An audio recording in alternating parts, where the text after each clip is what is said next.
This computer. Look at that. Oh, there it is. Yeah.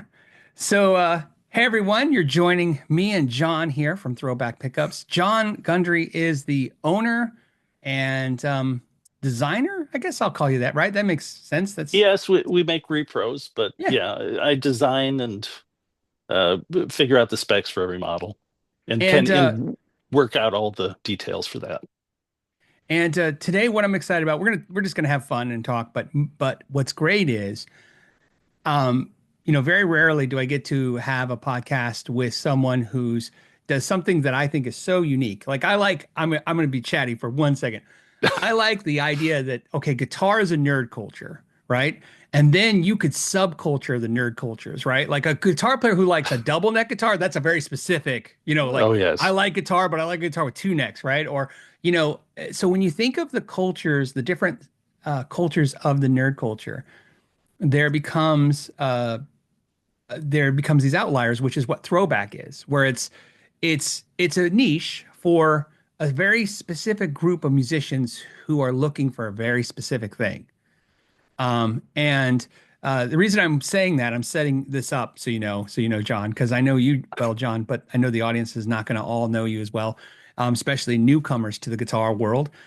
And what's great about guys like John is they become, I don't have a term. I should have wrote one down. Hyper, not hyper. I want to say extremely knowledgeable, hyper knowledgeable, whatever you want to call it. Because you're very fixated on the thing you do to the point where you're the authority of that thing. Does it make sense? Yeah, Uh, but he does other things too. I just want to tell you guys that this is going to be a super nerdy podcast, so I hope everybody's ready for it. And first, I'm ready. also to let people know that in the link down below will be a link to John's YouTube channel. So he has a YouTube channel where he um, actually gets a lot of views. So it's not like it's a hidden channel on the internet. It's a very successful channel. But he takes the time to educate people on those things I'm talking about. These very precise topics that are, let's just say a lot of you are going to go, oh, I never even knew that was a thing, or oh, I didn't know it goes deeper or further than the thing I already understood. So, so let's get into that. Where do you want to start? You were telling me before we started you were building violins first. Why don't you start with you were building violins? Do you want the very beginning? Yeah, I do. Okay. Okay. I was a small boy. Yeah, this is actually true. Sort of my exposure to guitar and violins for that matter is I had grandparents that grew up that lived in the Ozarks, and my grandfather played the fiddle, and my grandmother seconded him on guitar, and we would spend a couple of weeks every summer there. And my grandfather and his dad also were hobbyist violin makers, really because it was a very poor area. When my grandfather grew up, he grew up in, I think, is one of the poorest counties in Arkansas, actually one of the poorest counties in the nation. And a lot of the photos you see from the kind of depression photos are from Boone County, Arkansas, where my grandfather grew up. So, as from necessity, they learned to make their own instruments. And when I was a child, when I'd visit my grandfather, he would almost inevitably have a violin that he was working on or a guitar that he was working on, either to trade or to just fix up for his own so he could then later sell. And when we were there, he would have one of the grandkids ask them if they could help. And I was one of the kids he would ask. And so as a teenager, I learned how I saw basic repairs being done. And he showed me how to rehair violin bows. And so as I became a teen, I really enjoyed playing the guitar more, although I had Suzuki lessons as a kid for violin. But I really preferred the guitar. And just witnessing him do work on violins and guitars, um, it just seemed the logical thing as a teenager with no money to fix up my own stuff. So that's kind of how I got into it. And then fast forward to I'm uh, a bit older and have my own home. I had built a little workshop for making violins because my grandfather had now moved to Michigan, and was living in a retirement home. And I thought this is something I could kind of connect with him doing. And I kind of took what I had observed from him. I knew I had a general idea of what it took to make a violin. So I thought, I could just my idea at the time was a small workshop. It would be easier to make a violin than a guitar.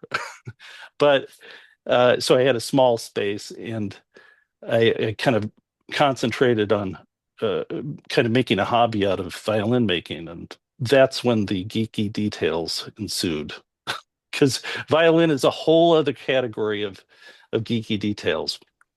So after doing that for a while, I realized that it was such a detailed hobby, the violin making, and I really enjoyed playing guitar, that I kind of had been doing, yeah, actually since a teen also had done things like make effect pedal kits for guitar. And I thought I really enjoy the guitar part of it more, and started really focusing on that. And that began with pedals and then morphed into uh, guitar pickups.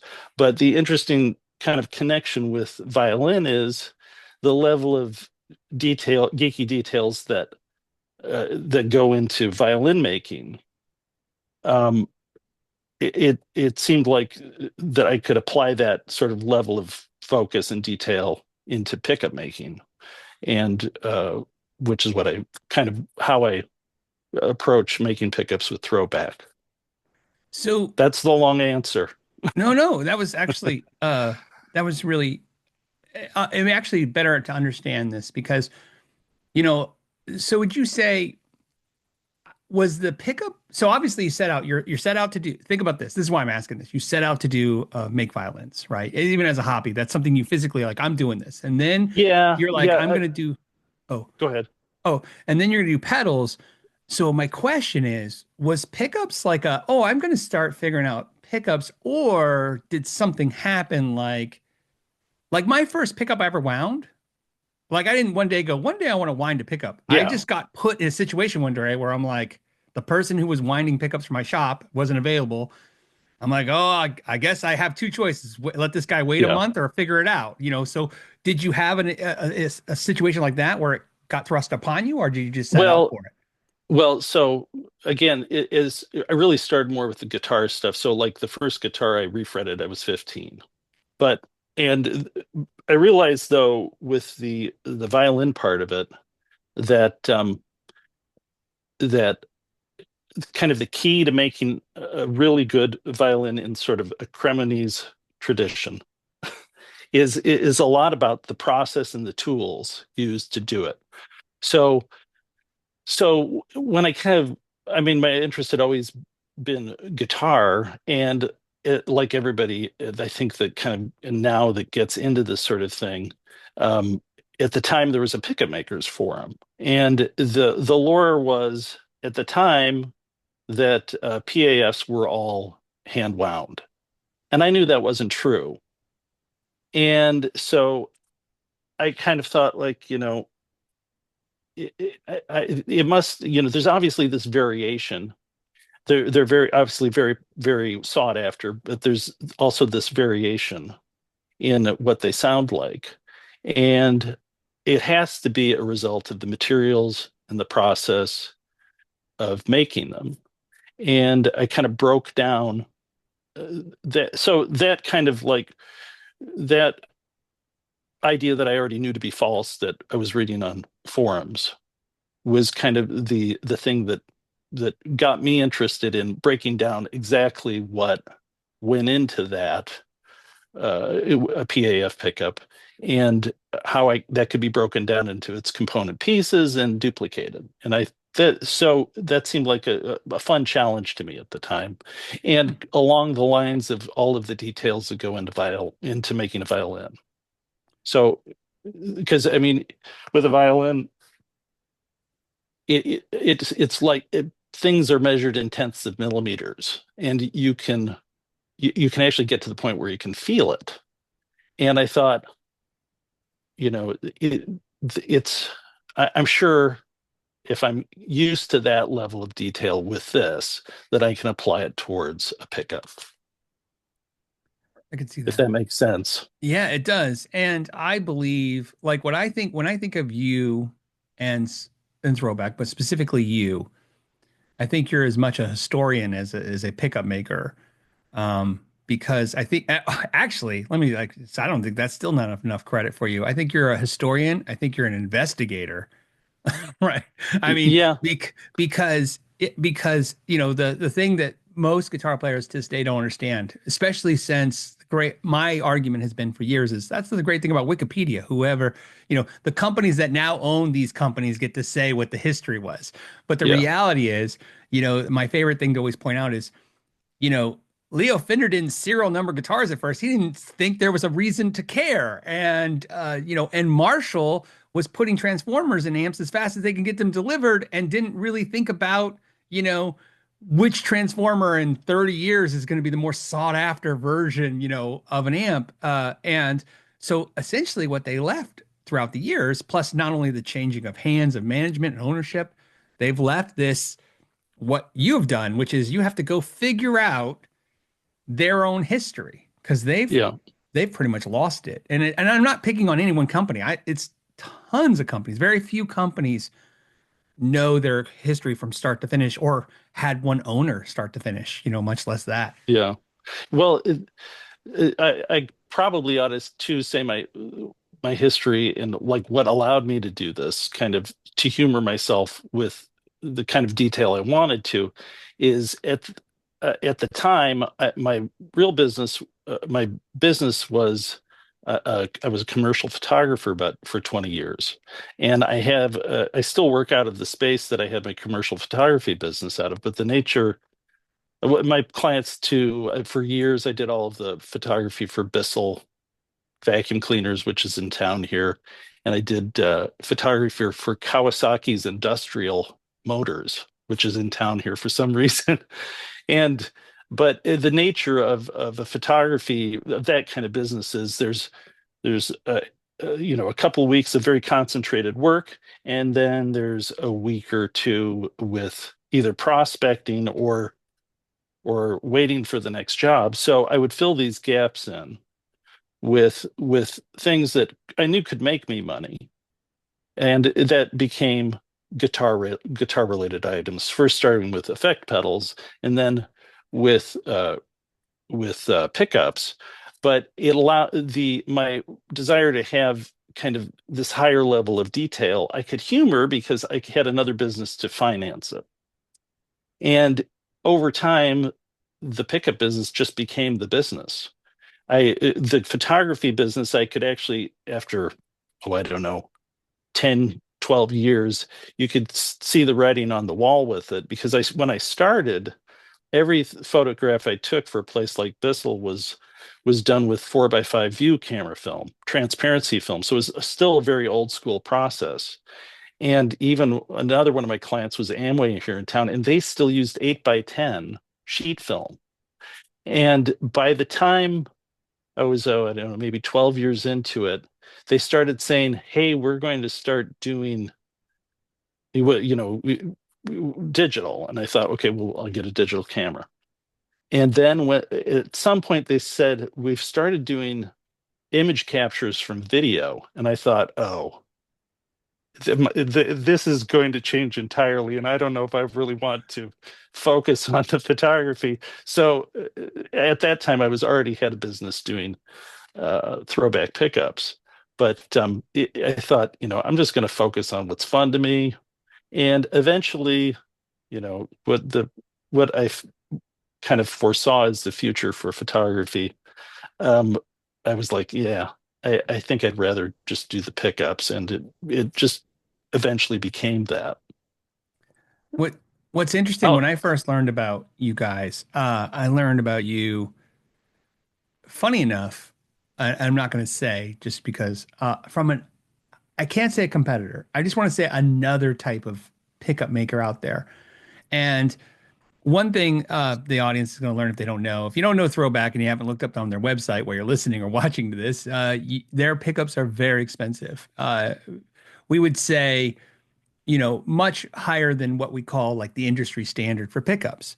And they're not the only one with price points like this. And the first time I saw a price point like this, what I started doing was I did what I always did. I would go, well, let's figure out not the recipe, but the ingredients. Let's see what's driving this price point up, right?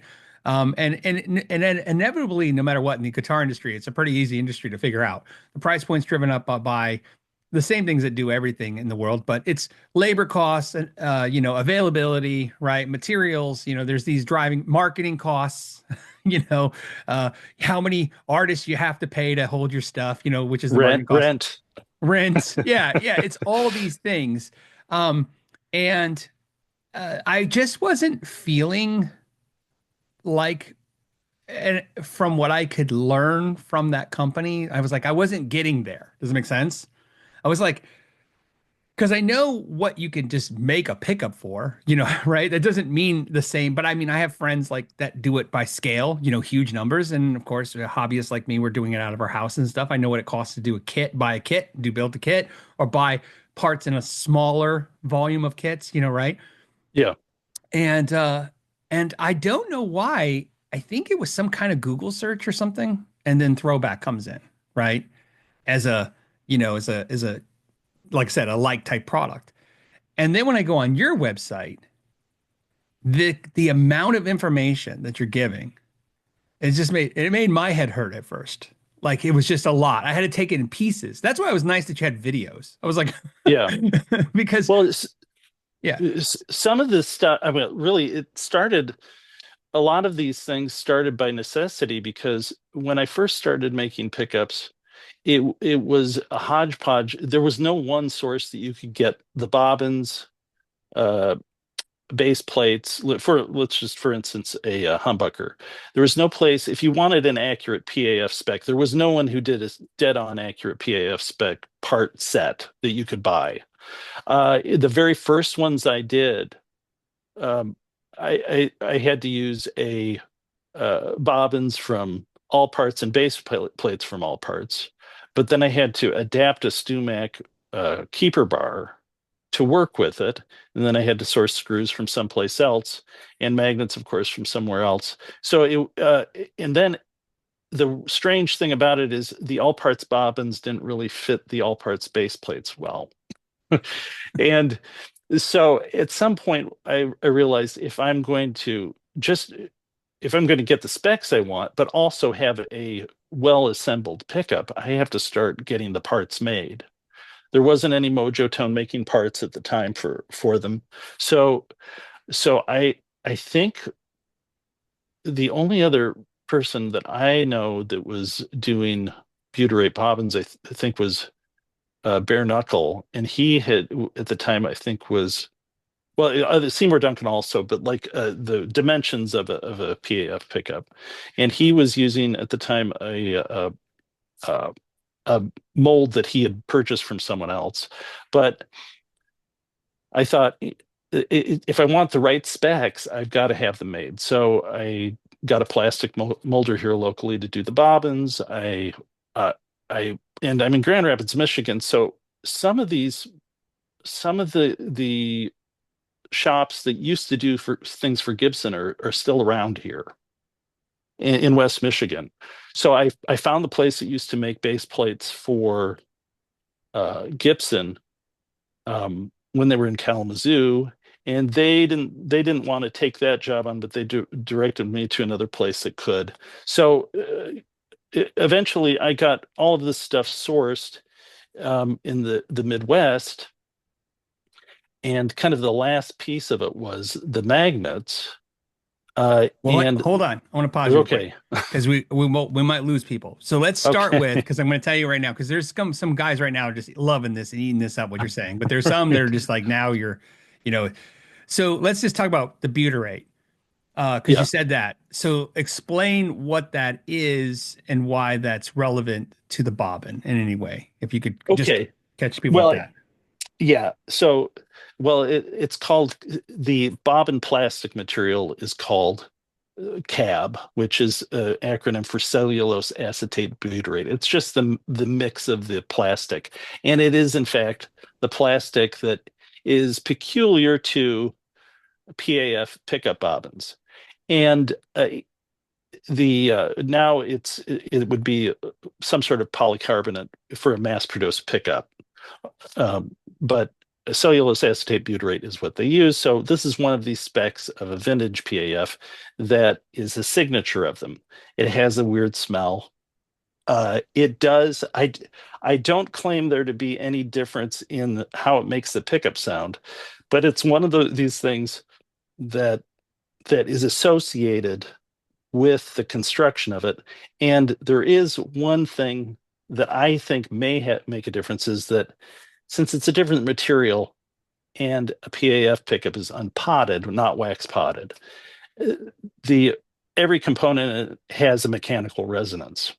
And using a different bobbin material, in my way of thinking, with the violin mind of making sort of mind that I went into this with, was that even though it's a small detail, that difference in mechanical properties, since there is this mechanical component to an unwax potted uh, humbucker pickup, that plastic material would make a difference. So in the upshot of this is now it's kind of considered butyrate plastic is kind of considered a not obsolete kind of plastic, but not used very often.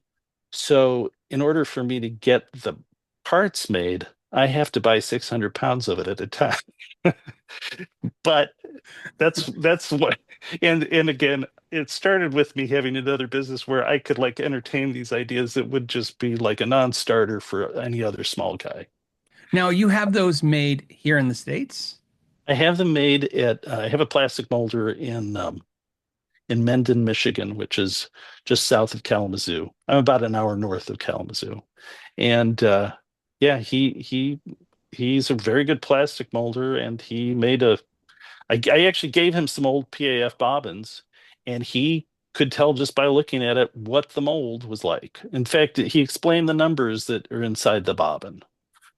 There's numbers, there's sort of a part number, but there's also a mold chamber number. There's four. If you repair enough PAF pickups, you realize that there's four different kinds of bobbins, and they're labeled one, two, three, and four. Well, that's because the original mold was a four-chamber mold. So there's these little details like this that I wouldn't even be aware of if I hadn't gotten the parts made.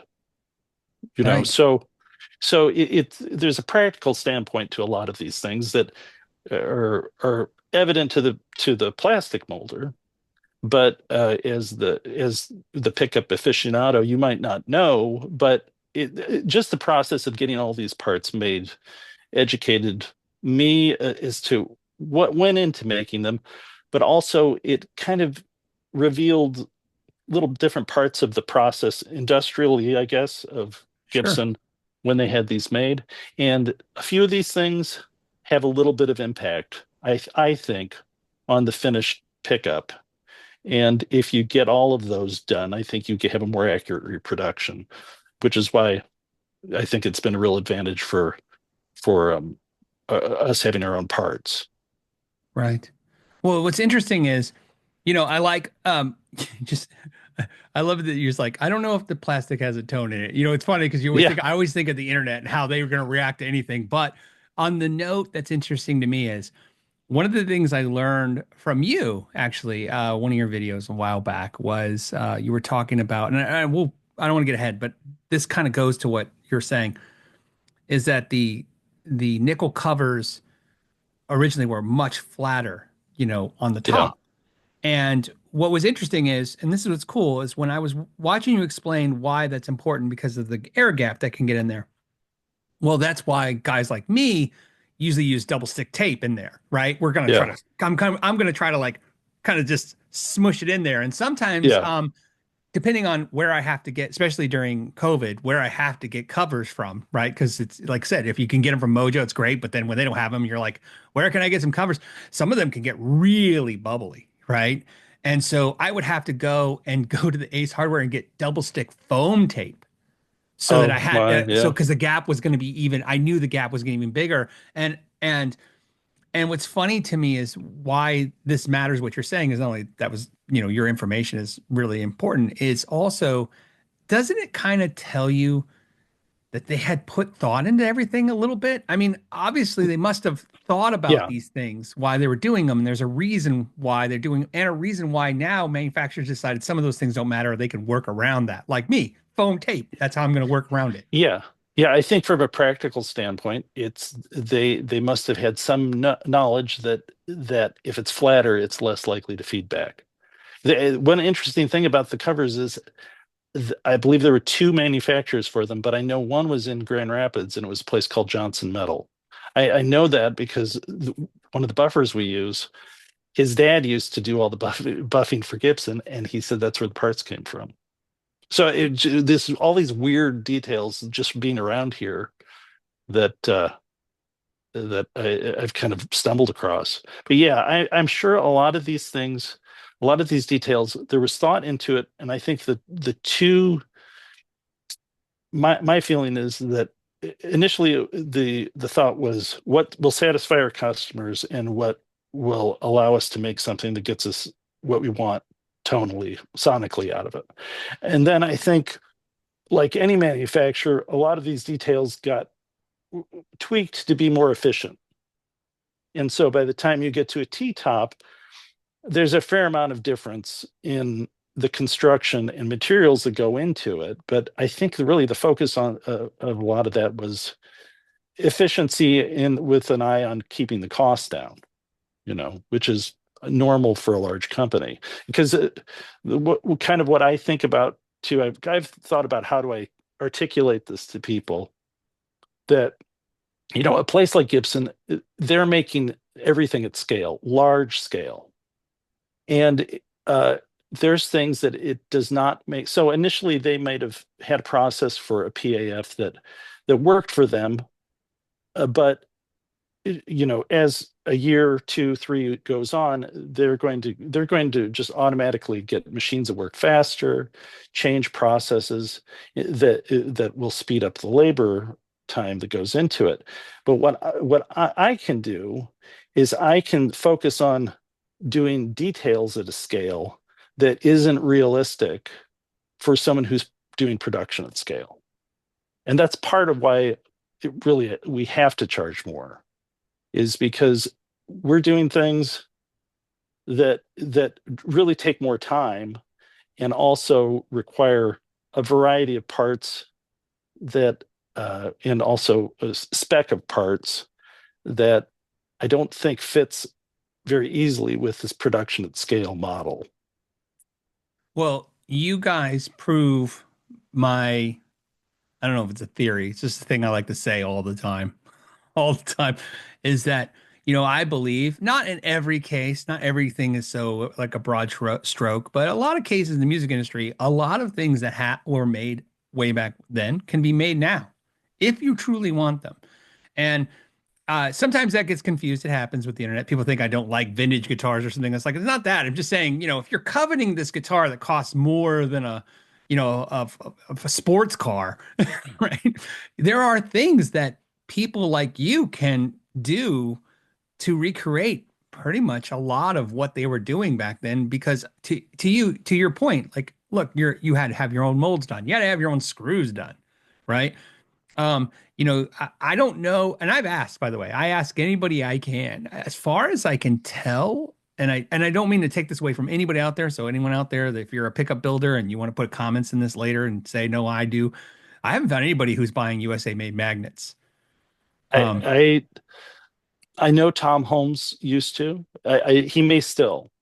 The only reason I know that is one of the suppliers I use just through deduction, I realized, oh, this they had another pickup maker using the same type of magnet. They could provide a sample, and I'm pretty sure it was Tom Holmes. Um, I think, and two, it really, I actually think it's like the best time for guitars to get a really great deal on a really great guitar, and pickups too. There's not any reason you can't make a great sounding pickup with overseas parts.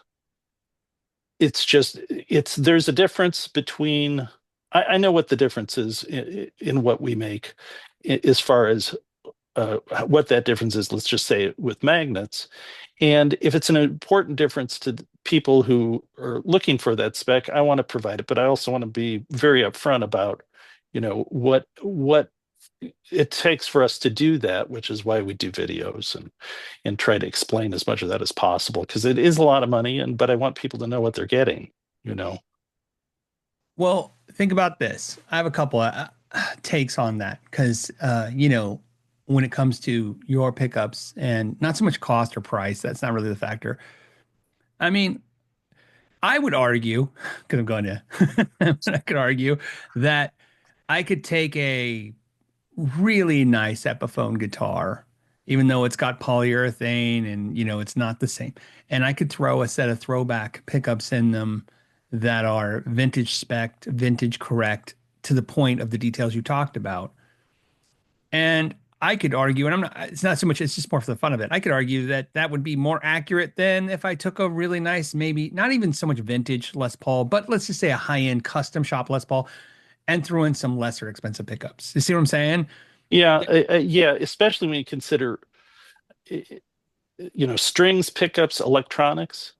The guitar is a big part of it, just the wood and everything. But that really is a variable aside from the electronics. So I think you're right in those terms. And we have customers that say they're putting in these guitars, and I tell them, kind of it's a fair amount of work. Let's say if you were going to replace the electronics, put a new wiring harness in a Epiphone guitar, because you may or may not have a toggle switch. It'll be what you want, compatible with the new one. But people love their guitars, and if it's a less expensive, let's say not a Gibson Historic or Fender Custom Shop, it might be a great guitar, but that upgrade in pickups is kind of will allow them to have the best of everything they want. Right. Well, Yeah. pickups have been my joy because of the fact that they're one of the when I first so that was my first, kind of like experience with expensive instruments. Was not an expensive instrument. It was an expensive pickup. And if you think about it, most guitar players, that's their first experience. Like most guitar players are going to say like, "Hey, I got a $4,000 guitar." But most Yeah. guitar players are going to tell you that they got an inexpensive, like $200 guitar, but they said put a $100 pickup in it. And they're like, Yeah. wow, that experience of like, wow, I've really upgraded this.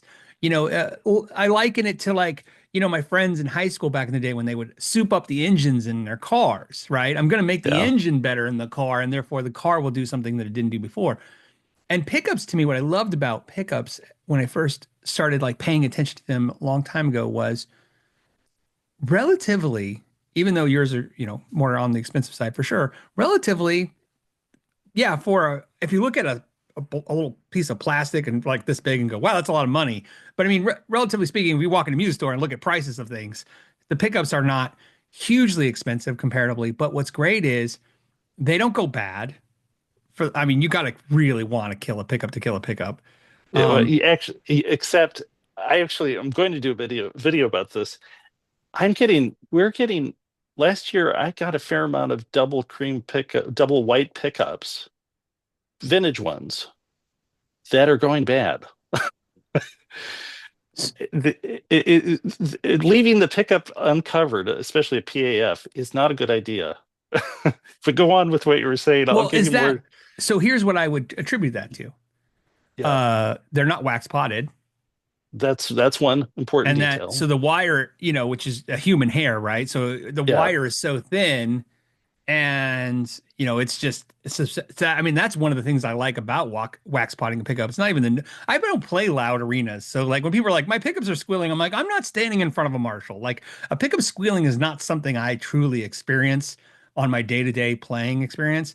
But wax potting uh makes well, let's just put it this way. When I want if I wind to pick up real quick, wax potting, it just makes me feel like it's good, it's stuck together now, right? Yeah, Like it yeah. does have a solid. It actually strangely feels solid. Yeah, Yeah, yeah, it's like yeah, yeah, like a brick of soap, right? yeah, yeah. But I understand what you're saying. But even I would say, even if you're seeing a lot of them, I'm just talking about like, you know, what would Oh, those odds be? It's not 10% of pickups go no, bad. Yeah, no, yeah. no. But what's interesting is that these are the, I'm going to do a video about this because, yeah, I kind of had this revelation last year. Uh, there's, and I kind of put this together with repairing enough of them. A lot of double cream pickups are obviously hotter, so they're overwound to an extent that there's just barely covering the tape. Yes. And even if, let's say, the pickup's 8.1K, there may be one coil that is much more overwound than the other. The problem with leaving the cover off is the tape that is used for the coils is, they don't make it anymore, and it has very tenacious adhesive. But if you when you're repairing one, you have to, if you're going to reuse the tape, you have to remove it carefully, and then you have to retape it pretty quickly because the adhesive will basically turn into varnish. Oh, yeah, It'll get completely hard. So if you have the cover off and there now becomes a little gap just because these coils are loosely wound or very fully wound with magnet wire, if you have the cover off, inevitably there's going to develop a little gap along the long edge of the pickup coil tape. And yeah, then you get a little air under there, sweat, whatever. Very often that tape now loses its adhesive properties, and these overwound coils, they'll show up with wire laying on top of the coil. yeah. Uh, well, it's funny. So I don't know the vintage pickup world very much. So I don't know. Is the tape a paper based or is it a nylon based Yeah, tape like no, now? yeah, it's a paper-based tape. So it's a 3M. One of the details you can kind of check to spot a possible fake is the tape that is used on a vintage P90 or P.A.F. The fibers of the paper fibers are black. The outside of it is varnished, is flat varnished paper, and the adhesive is also black. And that black adhesive, so if you got the adhesive on your fingers, it'll be black, be black goo on it.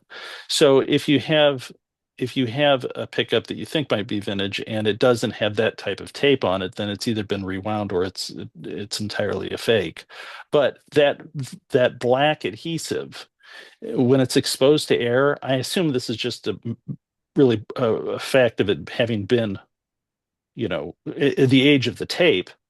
I've got pieces of tape over there that I've taken off of repairs. It's like varnish. It's totally loses its ability to stick to anything, and it's shiny, the adhesive side of it. So there's no equivalent tape right now that is like it. And if the cover's left off, especially on an overwound coil, a very fully wound coil, that tape is going to start losing its adhesive properties. And very often these overwound coils, they're wound up. The tape goes around the edge of the flange of the bobbin because they were trying to contain everything in there. So once that starts coming loose, the tape no longer is holding the wires. And if it's a fairly full and overwound coil, the wire just exposes itself. And Yeah, it it's will, to the point where it'll sit on the top edge of the coil.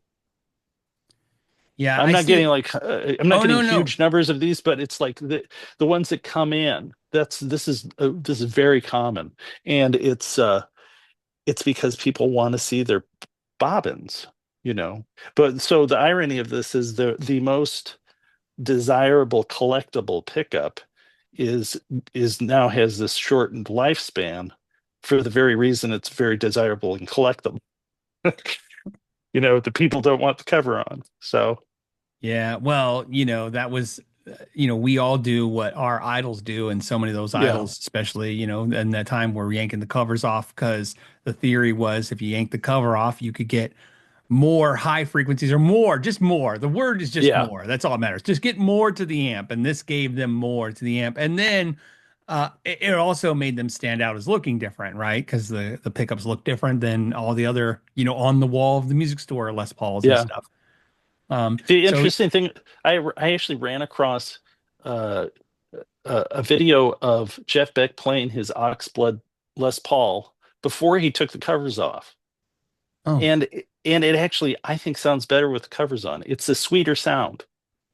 It's a much sort of like in your face attack with the cover off, which is what I would expect, but it's a sweeter tone with the covers on, which is I why I prefer it, honestly. yeah, I always, part of this because it's everybody's ear. Our ears are like taste bugs, right? So it's like it's Oh yeah, real. It's uh, it's tough because everybody's gonna have a little bit of different, what they perceive. But to me, when I have a cover on, it's one of those things like I would say uh a little warmer, not as bright sometimes, yeah, the but it's very so upper, yeah, yeah, but it's so small. It's so small, and so for me personally, I pick things just on looks. Like I'll go, oh, okay, this looks like it should have nickel covers, and yeah, that looks like it should have plastic bobbin covers or plastic bobbins.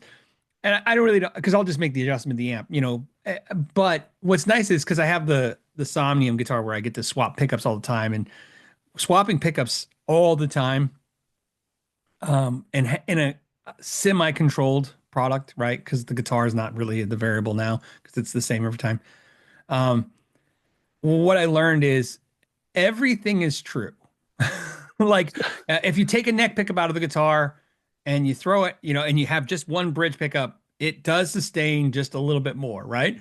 But all of these things are so small, oh right? yeah, That you can understand when, and I kind of try to not live when I do this stuff, I don't live in the now because the now is easy. The now is I got plugins and EQs and nice mixers and nice amplifiers, right? I try to live in the then and in the past. And in the past, when you had an amp with only, if you were lucky, you had a mid-range control, right? Some amps yeah, just, you had some amps just a fixed mid-range sound, and then of course your bass and treble. When you're trying to get that last bit of highs out, or the last bit of bass out, or that last bit of distortion out, or last bit of everything, I could see why everything mattered, even if it was so small. Um, and I think that's part of the fun of it, chasing that still yeah, to this day. So I see both sides. So when somebody says, oh, it doesn't matter, I go, I can see that now. It doesn't matter. But I also see why it's so much fun to figure it out. And yeah, right. And it's just, there's just something about, it's why I still watch Westerns. I just, there's just something about, the past. It's a romantic. yeah. The kind of a similar thing that happened recently was we now offer a no-caster style and broadcaster Alnico 3 style pickup. And I realized, so Alnico 3 magnets, and again, we had these custom made. And to get the full variety to do a Telecaster and Strat, it cost us 30 grand to do it. But I realized that the Gauss is about half what A5 would be in a rod magnet. And I realized though, oh, this is why people love like EMG. It's like it's easier to get pinch harmonics out of the weaker magnet. So that was another one of those things, like beyond the difference in the metal that contributes to the pickup. Um, and Alnico 3, I think one reason people like those very early Telecasters is it's easier to get pinch harmonics out of. You listen to Roy Buchanan, that's part of it. Oh, His style is kind of very full of uh, uh, kind of things that are on the edge of pinch harmonics, and it comes out just that one change. You feel it as a player, that difference in the magnet. Well, that I've definitely found. It's I got obsessed for a while, obviously because of the YouTube channel, but I was obsessed with like how cheap can I get a pickup? Like where can I find the cheap? Because you can find pickups for I've seen actually not only can you get them for $8, I've been to the factory where they make an $8 pickup, essentially humbucker, which is just crazy to watch. Uh I mean you're talking about like not under $10 to the end consumer. They made a pickup, right? Yeah. Yeah. And Well, again, it's making them at scale, and yeah. the other practical thing, like you or I cannot really compete with that kind of scale. No, no. And it's not only the scale, though. Think about this. Not only the scale, because if you watch him do it, see, unfortunately, which I'm trying to fix now, is that before I started my YouTube journey, I didn't even think to do it. So I would go places like I'd go to the Fender factory and I'd go to Ensenada and I would essentially be under some kind of NDA. Like I wasn't, I didn't film anything and I wasn't going there for anything other than I just wanted to see it. And then when I started YouTubing, I was just like, I'd still go there. So now I'm trying to go back to these places and film and bring the information back to people because some of the times you can do it. It's not just scale is huge, but it's not just that. It's funny to see what they do, like how they, uh, add more zinc into the metal, right? They're going to make this, right? Like you could tell they do all these things to make Oh, this is Yeah, well, they create a problem. I like, and this is where it gets fun. They create a problem and they solve it. So let's say yeah, they use a big O ceramic magnet, right? And it just creates all this high. This is them. I've explained it, but it was them explaining it to me. They were like, and it creates all this high frequency. Uh, but specifically the high frequency is not the problem. It's an unpleasant tone, right? It's not. So when you play an A string and you hit the open A, the tone is not pleasing to the ear, especially when you add distortion, which is just going to exaggerate certain tones. And if it's an unpleasant tone, it's, like if you use the logic of a pickup as a microphone, so of course it's only going to be as good as the singer in front of it, kind of like now put distortion in front of that, and the distortion is either yeah. going to make it sound interesting or horrible, right? And then to see them go, but this was great. Like they were excited about this problem because here's why.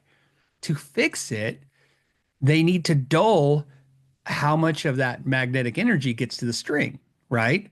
Yeah. So they did that by essentially making the slugs less metal. Does it make sense? I'm Yes, just and using Jared Kern. Yeah. yeah, and this is a cost savings in the long Right. run. Right. Yeah, Right. Right. yeah. Well, And yeah, go ahead. yeah, so the point is, so when somebody says, because they do, because there's all kinds of players and no one's wrong. I never look at that one player's wrong and one player's right.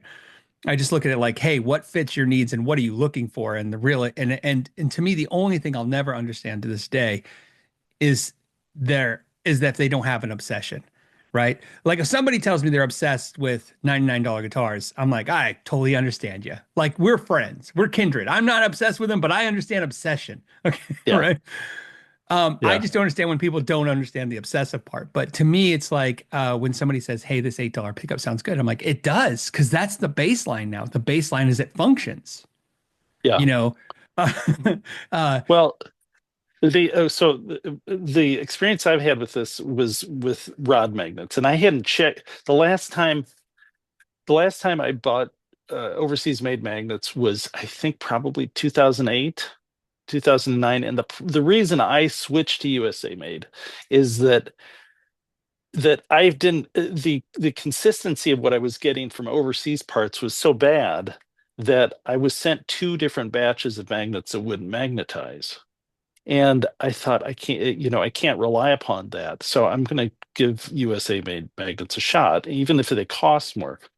I think that so I revisited this with Alnico 3 rod magnets, and now the price disparity is 15 times for rod magnets. I think it's about 11 for bar magnets. I think because there's just more machine time in a rod magnet. But so I'm paying 15 times more for the USA made magnet than overseas. And I've been told by two different sources that, well, as far as to that cost difference, I have the Blackguard book, and I thought, like, what was Leo Fender probably paying for these things? Because there's a data sheet in there or there's a cost breakdown in that is in his handwriting. if you do the if you run that through an inflation calculator and just kind of guess as to what his price break probably is for the quantity he was buying, it's about in line with inflation now, what I'm paying for 15 times more. I figure that the quantity he was ordering, he probably was getting another 15 to 20% off for the larger quantities. And that would put it right in line if you run his old price through an inflation calculator to what it would cost today. So related to that, the I ordered some overseas made magnets, and they were very consistent. But I was told by two different sources that they're using the one way to keep the cost down is by adding iron as a Yeah. filler material. Yeah. And and if that's true, which I think it probably is, it shows up in the results that IAB'd against them in that there's a pretty big inductance difference from the magnets between the USA made vintage spec stuff and the overseas. So they're they've solved a problem of cost, Right. and they're producing something that works very well, but it's not the same spec as the old stuff. And it's not that it sounds bad compared to the old stuff, but it's different. It's absolutely different. And so again, those differences, I think I want to get the different since we're making reproduction. I don't want those differences. And for this, this is another advantage of using USA made stuff, but it's also it kind of exposes why that's well, it's not exposed. It makes it sound like it's some criminal thing, but it's obvious why if someone making pickups at scale would would really have to uh, you use that if there's that price difference. And yeah, I think the manufacturers solved the problem of cost, and it's sort of become the industry standard. Right. You know, Well, eh, yeah, and I did a it's a clip. It's on my second channel. I thought I'd talk about this one day, and I put it on my second channel, and it did really well. I because when I'm going through the guitars and stuff, I take all these notes and I put things down, because like when I'm working out each video, I have to work out like what matters, what doesn't matter, right? Trying to keep things to some kind of concise. And it hit me one day. I don't know why. Just, as you drive in a car or something, like, I'm like, I never thought about wondering who's the most consistent. And so I started thinking about this, and this is what that video said. It was what I learned was, and this isn't, I don't have a political agenda. I don't talk politics and I don't care about them. But man, China by far is the most inconsistent. And it was not even by brand. It's just anything that's mostly manufactured there. And by the way, we're not talking bad. I'm not saying, oh, this was yeah, junk. No, the quality was fine. But from their stated specs, yeah. it was off. Well, Like, and that was what's funny because it's not like I'm saying it's bad. I'm saying they told us it was this and it's really this, and they told us it's that and it's really like they are the most inconsistent with their own stated specs. And I don't, it's one of those things like I don't really pontificate why or care really. It could be volume, could be anything, but it is true because I've seen it consistently from that that outline, right? Of yeah, doing that. no, yeah, no. Again, my reference for this was 2008, 2009. But I kind of came to the conclusion that and this is actually partly based upon me having doing photography work for Bissell, because they had switched from US manufacturing to Mexico and then to China. And they were talking about how they were having a very hard time getting consistent product out of them. They were also talking about how that their designs that they had just accepted that anything they designed was probably going to be repackaged and sold under some other label as well. But the there I think at the time, and I assume it's still this way, but at the time, my conclusion was that they were, if you gave them a job, that it would, so if you gave your magnet supplier an order, that they would in turn have contracted out to whatever the best deal was for them at the time in China. And the upshot of that was the specs weren't consistent because you didn't have the same people making it each time. That was back then. So that's kind of what I don't. Now I must say that the parts I got from just to test, they were fine, but um, maybe it's a different story from what my experience was in 2008, 2009 to today. But it sounds like that it's probably still an ongoing thing. But I think that my impression kind of based upon talking to Bissell and also my experience was you're not always getting the same manufacturer making the finished product every time because of this uh, the effort to keep costs down by farming out component pieces. So what's interesting is, so I know one thing you do besides pickups, you sell parts. You sell some of your parts, right? Yeah, we sell some parts really just because, like, we sell P90 bobbins and base plates.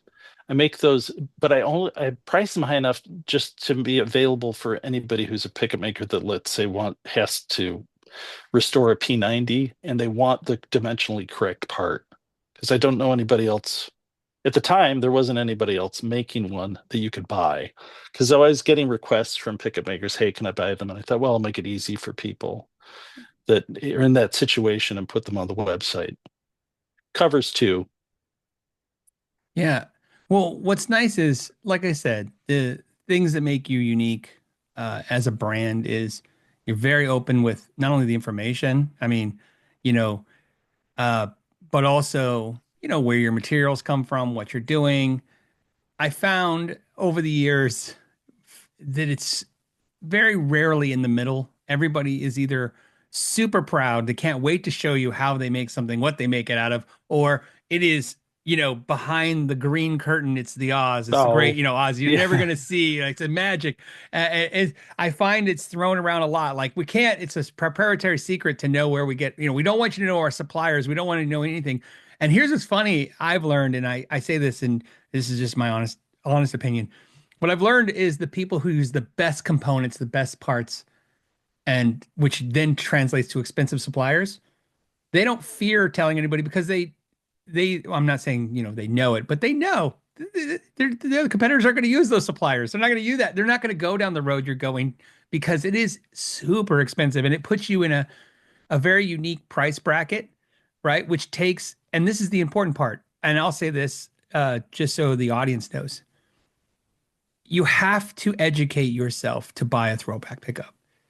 If you buy it and put it in your guitar, the results will be, oh, it sounds great. That's great. But I mean, if you want to understand the pricing, it's not like a Gucci handbag, right? It's not a fashion item. This is like you need to take some time. I would watch at least 3 or 4 of John's videos where he's got videos where he breaks down each component, like he disassembles the pickup.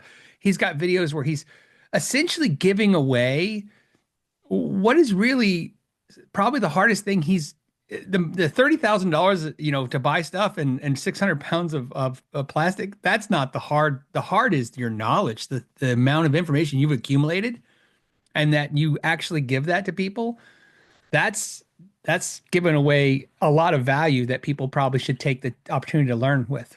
Yeah, I I have one reason I do this is I want people to know what they're getting, you know. Since all of these details go into what we make, I don't feel like having them sort of secretly have them be a secret is useful to the person buying it. And I mean, honestly, I'm making a reproduction, right? So it's not like I've been very meticulously gone about making reproduction, but I didn't.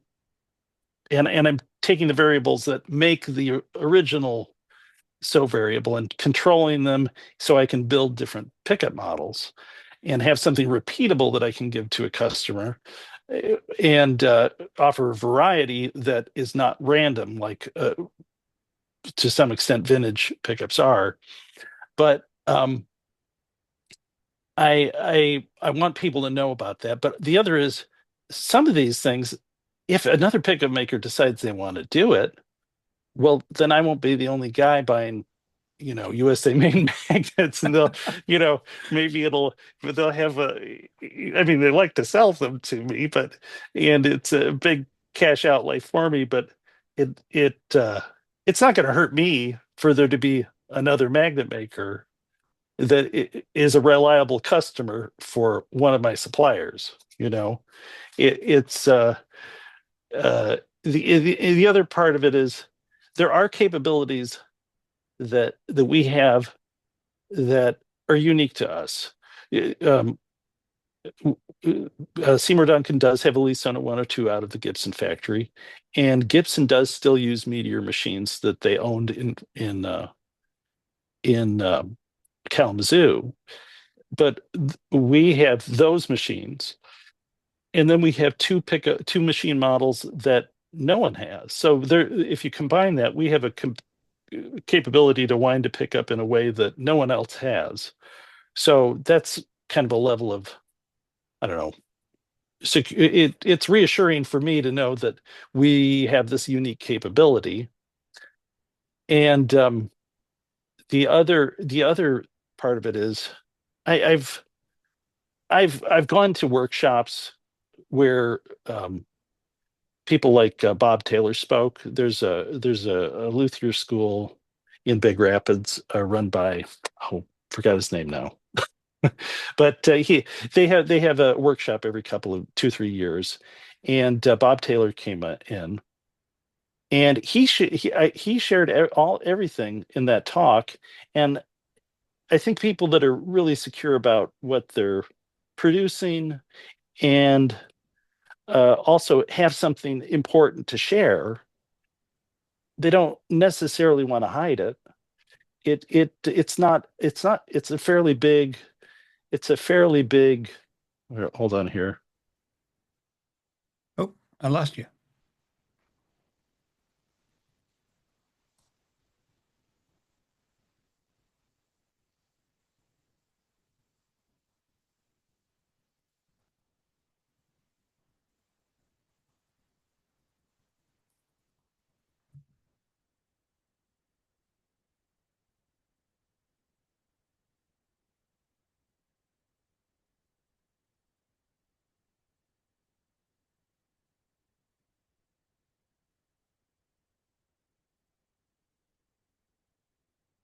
Resume recording.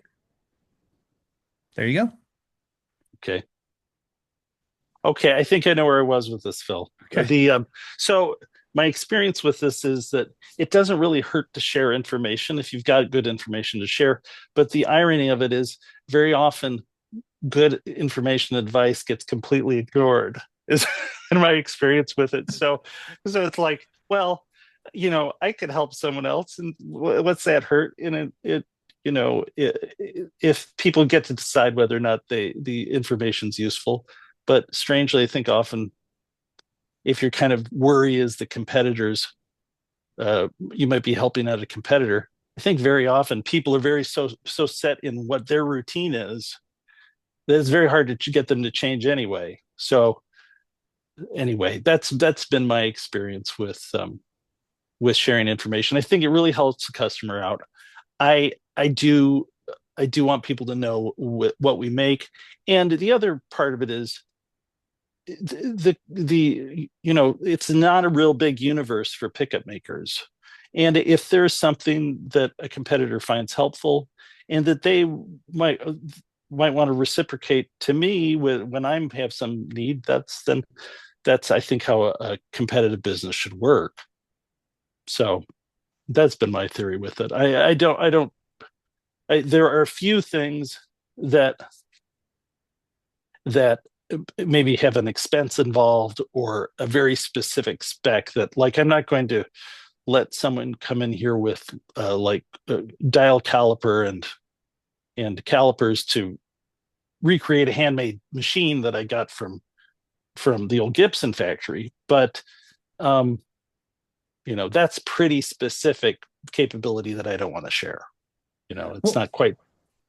what I love about this, like I said, and why I love that sharing information and teaching people and going to the great details to get all the details right.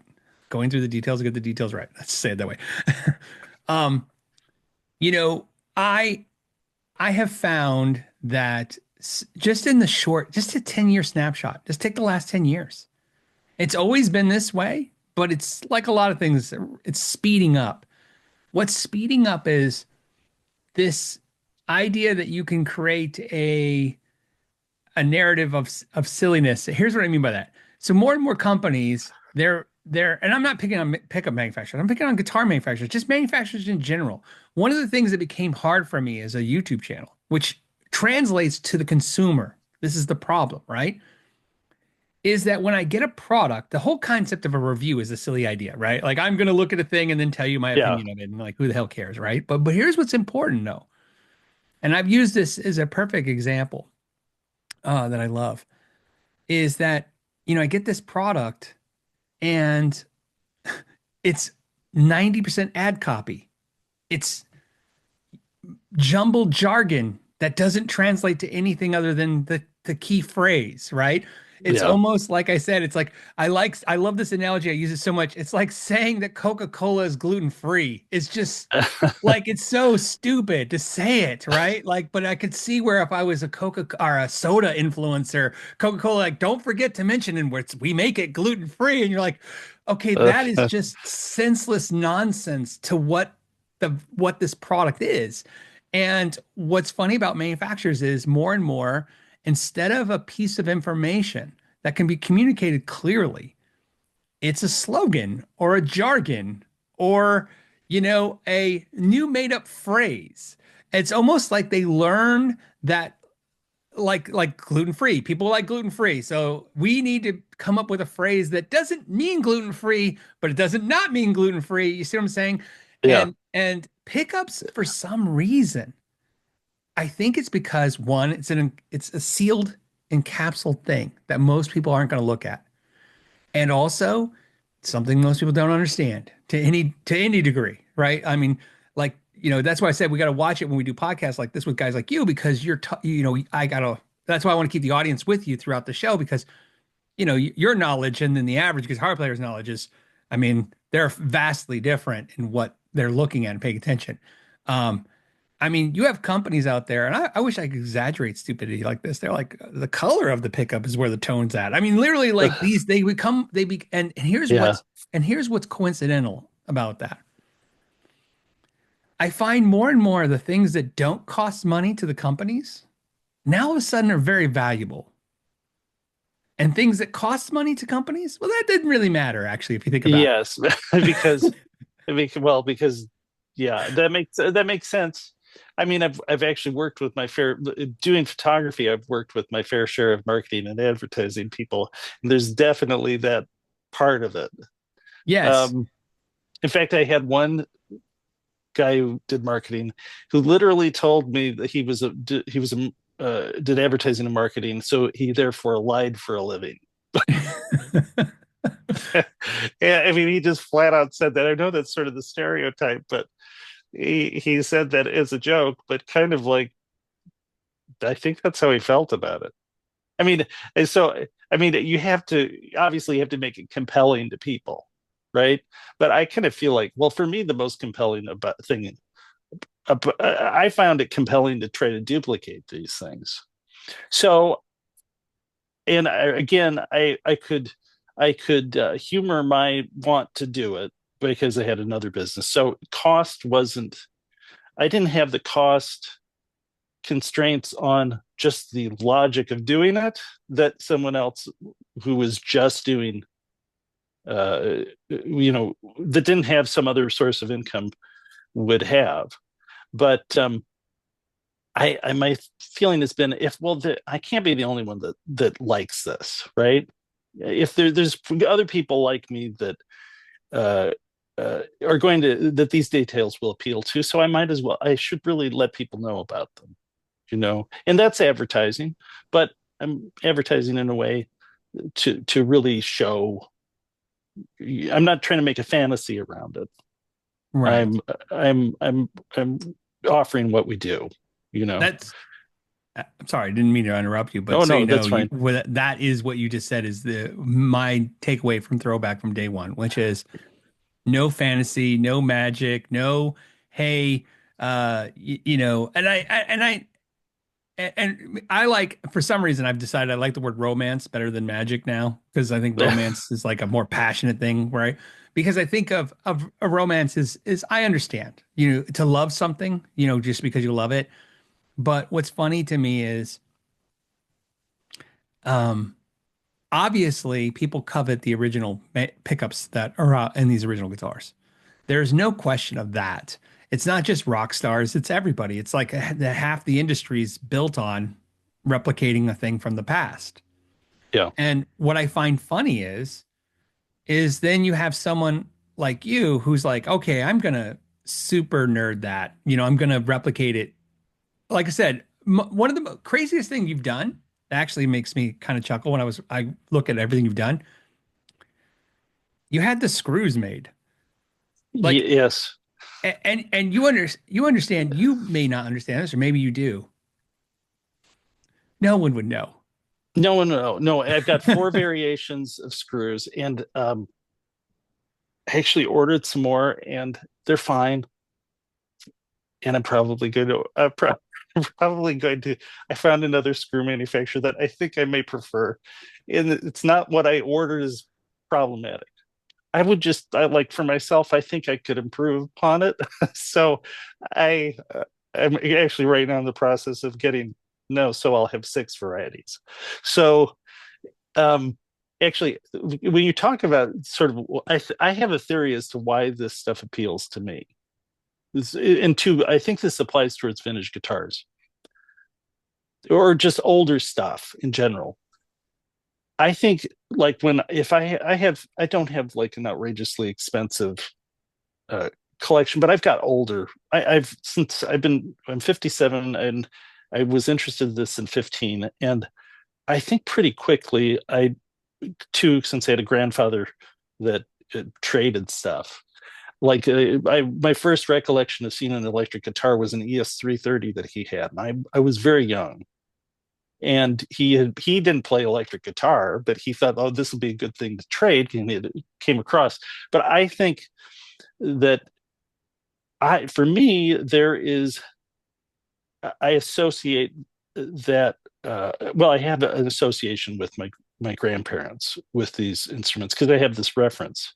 But I think that I think people too kind of instinctively now, I mean, this is my theory, that it's a way of honoring a level of handwork that by using it and having it and appreciating it, that is not as common as it once was. And that the object itself, the guitar itself, it somehow exudes that. And I have this against, and it's not that there isn't handmade guitars now, but you wrap up all of sort of pop history with it, and the scarcity of an older instrument, and the fact that so many things are now processes are done in a place in a way that maybe not quite as hands-on as it used to be. It it somehow this sounds crazy. It somehow communicates that by using it to me, Right. and I feel the same way about using the old machines we use.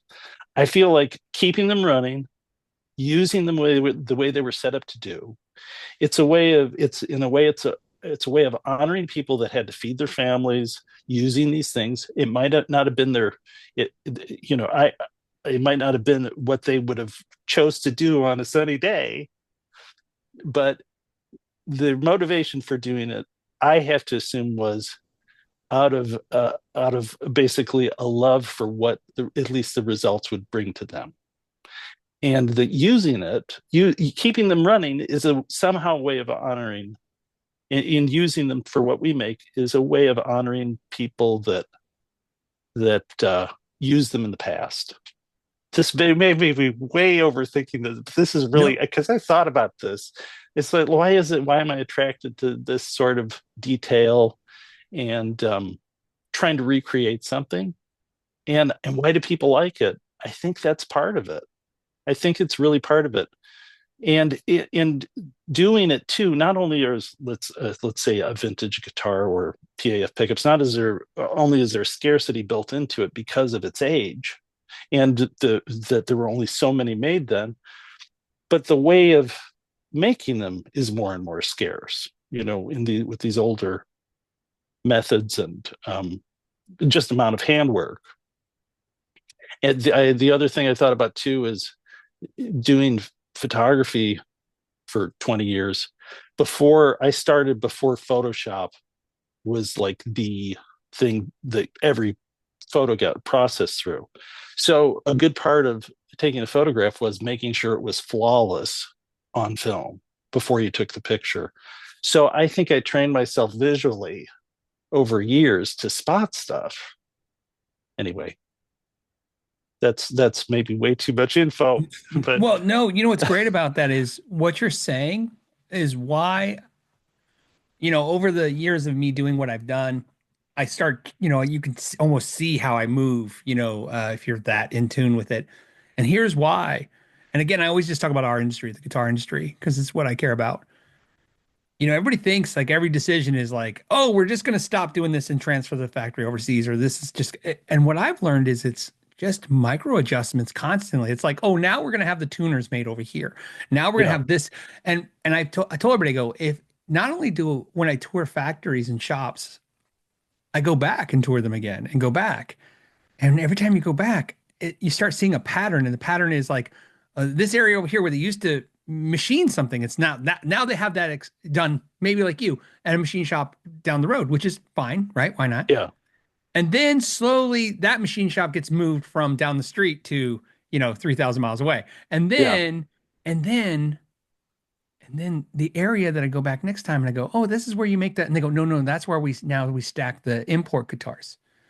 And then you start saying, like I tell people, I go, I've almost seen where most factories have turned into half you just watch the warehouse side of the factory start growing to where it's more of a yeah, warehouse.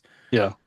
And, I and, there's all of the things we could say, there's, hey, I want, jobs in the US and hey, I want, everybody wants, like you said, I care about workers and all that stuff. That all that matters. But just like I said, just sticking to my addiction, which is guitar, right? Like any addict, I want it to be as pure as it can be. I want it to be as good as it can be because, like I said, I obsess of it. Like not to your level, but I obsess about it. And what's funny to me is when you describe what you're describing, I'm like, your decisions are literally. I've seen the opposite decision of that, and what the result ends up being. And yeah, then I watched people who I know are smart and I know are passionate, I've watched them because they're friends talk themselves into the idea that what's happening is good. It didn't really matter. Like I said, you hear it all the time. It didn't really. Hey, you know what? The magnet really, in the grand scheme of things, it doesn't really matter. Yeah. And then you're like, okay, uh, I want to play devil's advocate for 1 second. Let's say it doesn't matter. Well, and what the bobbin's made of, that doesn't really matter. I'm like, okay, that doesn't really matter. And the wire, it really doesn't matter. I'm like, okay, and where it's made really doesn't matter. And, and then literally yeah, all of a sudden you're like, well, then what mattered? Where yeah, do you where? And so to me, to watch, and in the pickup world, you're definitely a standout, but I've seen a version of you in other environments, whether it be pedal, because I know you make pedals too, pedals or strings. I know you do strings too. I want to end on actually talking about strings real quick. And I've seen guitar builders do this too, right? And I love what you're doing. I love sharing it with people. I love that you're sharing it. That's why that if you notice, I didn't talk about a lot of things that you talk about on your channel because I'd rather them just go watch you just go explain that stuff. I'd rather just talk about who you are because who you are and what you're doing right now is unique. And I think what's funny to me is it's so easy to say, hey, a set of pickups $800, and that's the main talking point.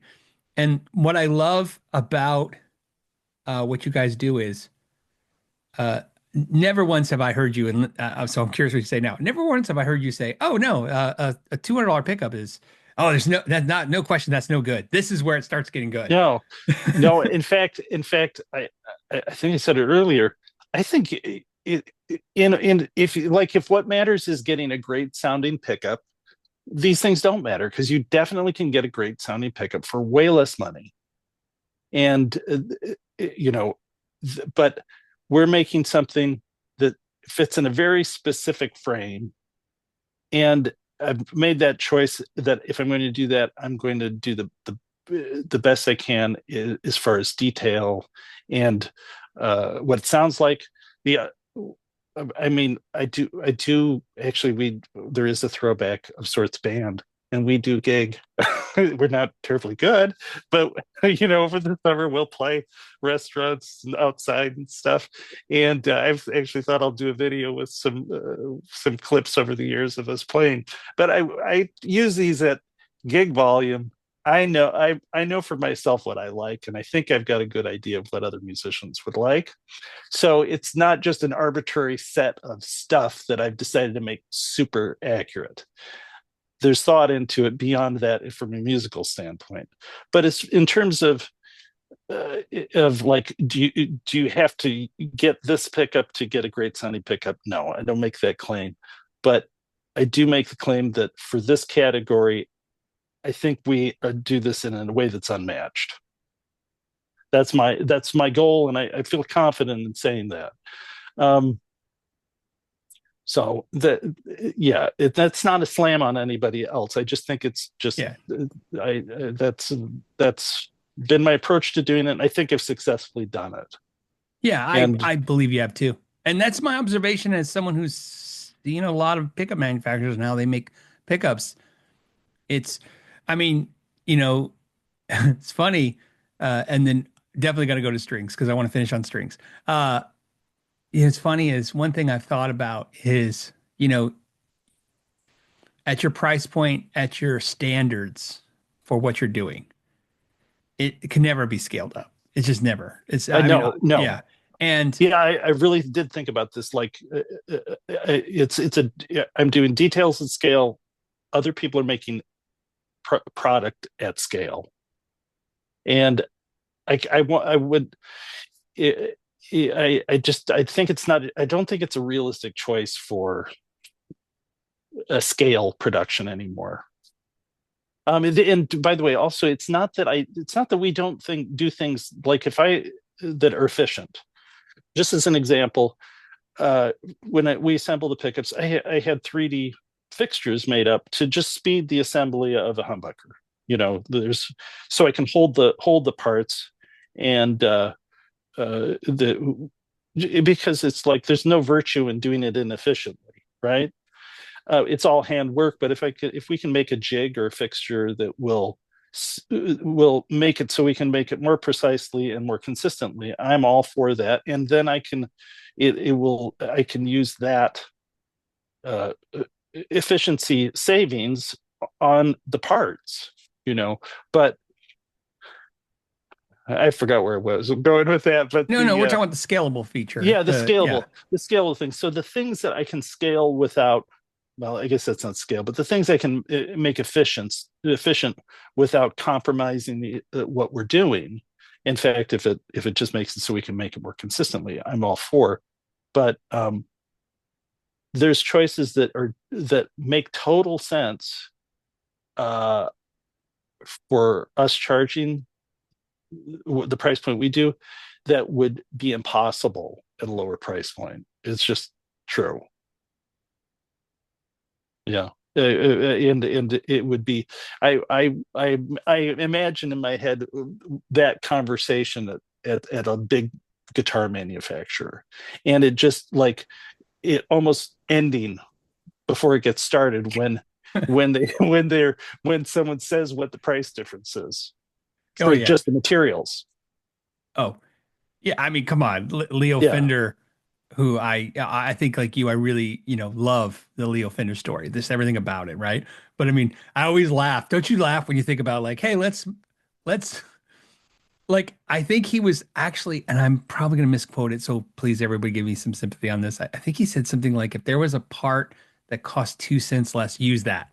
Like he Yeah, was, yeah, he was very hyper focused at cutting costs, because he was a McDonald's really kind of concept, right? Like yeah, efficiency, speed, he was trying to beat his competitor by volume and lower pricing, right? yeah, So, and then essentially he's the template, then everybody follows, yeah, right? Then the whole industry now becomes high. Like there was always this like list of beautiful guitar makers back in the day when Fenders pops up that were, making them, like kind of like you talk about with violin work, right? Just very, beautifully crafted instruments. This idea that, only a select few will be musicians because this was a very, a very elite thing to achieve, owning an instrument, just one instrument, right? Like, and then you have somebody like Leo Fenders like, nah, I think everybody can have a guitar. Right? And yeah, I'm just gonna make it to where they can. And what I found is, yeah, you're right. Like I laugh. The thing with this, I actually internally was chuckling when you said this cost. You made a point about the cost being $30,000, and to give people scale of that, I've interviewed so many people. I've talked to so many people in this industry. I've heard companies that can do uh, I don't know, $100 million a year in sales, and they will make a decision to not do something over $30,000. Isn't yeah, that funny? yeah. The two, I have three versions of Alnico rod magnets. So multiply that times three. That 30,000, multiply that by three in order for me to have the full variety of sizes for two different varieties of Alnico 5, all USA made, and one of Alnico 3. It's nuts, honestly, when I think about it. But I mean, it works, and I don't have to like buy them all on the same day. But yeah, I mean, that's just the reality of it's a different model than what they're going to do. Yeah. Of course, yeah. Um, okay, so last section, then, well, because I took you over time anyways, but last section. So I know you guys, you don't make strings, but you have No. strings. Okay, you have No. them made for you. Yep. So actually, I just stumbled across this. So GHS strings are made in is it Battle Creek, which is not far from here, but Dean Markley strings used to be made in Vicksburg, which is actually not too far from my plastic molder. But there's a machine shop that I heard about from Heritage that makes the machines that make strings. And there, if I go out our front door, take a left, go 2 blocks, take a right, I'll be there in like 25 minutes. And it's just a father son machine shop, but they make guitar string winding machines. And I think I've got a video where I explain this, but the owner, who's the dad, kind of gave the history, and he was Gibson had hired him to I think come up with a string machine for them. But they do make guitar strings custom for people. Heritage told me, and I thought like, well, no, I I had actually contacted GHS before, and because they will do custom strings, like they'll package for you, and it didn't make sense because it wasn't anything different than what they already made, and the price wasn't that great.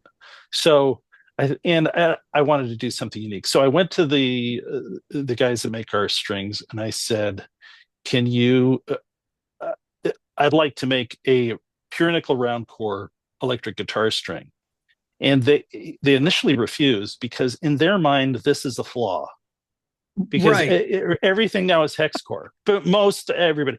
And I had to convince them. I said, no, I think there's a market for it. So, well, you'd have to buy the material, and I said, okay.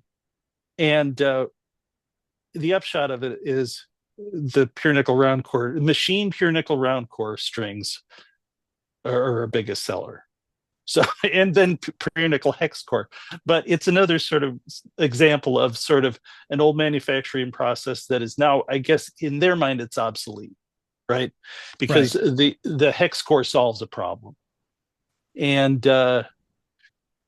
but Does it, so let's see if I understand. Let's see if I can remember because I've been to string manufacturers that have gone through this Yeah. and explained it. Now, yeah, GHS does do round core still. Yeah, the Yeah. hex core essentially bites into the outer wire a little bit, right? Because it has the Yeah. points, and then you have less slippage. So when you bend it, you're gonna feel it's a little more taut, I guess. Would you say that? Well, yeah, I think you do. I think you do. Although the Slinkies are, the claim is the opposite. I don't know if it's because they're hex core, but no. From a quality standpoint, the risk of a round core string is that if you trim it improperly, it can go dead because you don't have that hex core stabilizing the winds up the length of the string. You Oh, see yeah, what I yeah, mean?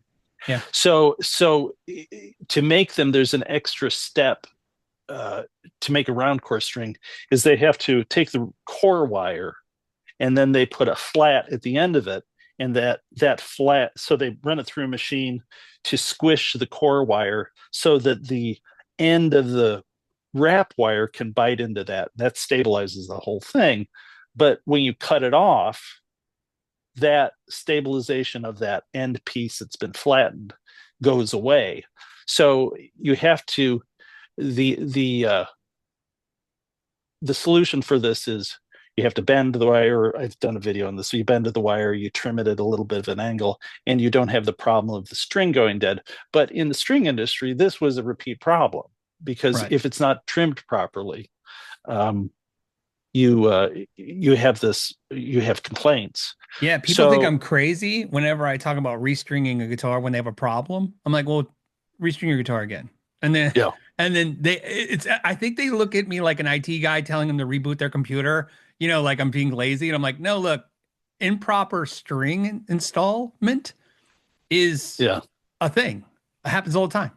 yeah. I actually think that this is I think this is the origin of the luthier's knot. Is that Right. this is a foolproof way to prevent the string growing dead when you have round core strings because it doubles over on itself, and and it's trimmed usually after the guitar is under tension. Right. But it's not the most efficient way to do it, No. and you don't need to do it with hex core. So, um, but I wanted to offer the round core pure nickel strings because there weren't I think the choices for pure nickel are at the time were uh, DR, which are they're hand wrapped, Yeah. triangle, I believe, and those are hand wound also. GHS has nickel rockers, but those are like a half flat round Yeah. wound. And I don't know if I'm not so sure Ernie Ball I don't has think one. Ernie Ball does it. Daddario has a version, but I don't know. I personally, out of the ones you just mentioned, I prefer the DR guys the most Yeah, for achieving what I'm going after. yeah. So the I decided. Well, I was interested because those were kind of the best out there. But I thought, well, a machine wound one, the hand wound's cool, but a machine wound one, there's a consistency with that that was available once upon a time, right? So I thought, that's what got me interested in having them made. And I think after that, I think since then, I believe Kurt Mangan sells a version, a machine wound pure nickel also. But yeah, it's another one of these things that's counterintuitive. The thing that once was there's a market for, but the market went away, but the product went away because the people making it saw the original spec as a problem, and the problem was that we can make these we can tune this problem out by making a hex core, which makes total sense from their standpoint. But there's still the characteristic of the round core that if you're a musician, anything people like to personalize their tone and their Sure. guitar so much that uh, that round core part of it does actually there is a market for that, and it does. The way I describe it is that hex core is a little snappier feel and sound, just ever so slightly, and round core is a little more chunk to it. Yeah. Well, speaking of GHS, there was a lady, she might be still there. I don't know. There was a lady named Beth there, and she once told me, the guitar picks the strings, not the player. I thought it was an interesting statement she said. And up until that point, it's one of those things like it was just rattled in my head. Well, right? The guitar picks the strings. Interesting. Like Yeah, not even explaining the logic of it, just like thinking about it. Where before, up until that moment, everything in my brain said, "This is the gauge type brand string I like," and then I put that on everything, right? yeah, And then all of a sudden, I go, "Yeah, I do have a guitar. I don't like the way it plays." We're not even talking about gauge. This is just talking about like, like you said, there's a difference in the way strings are made. And so one of the things besides a lot of things I've adopted is all of my vintage-esque guitars. I don't have any true vintage guitars, but like vintage-esque reissues.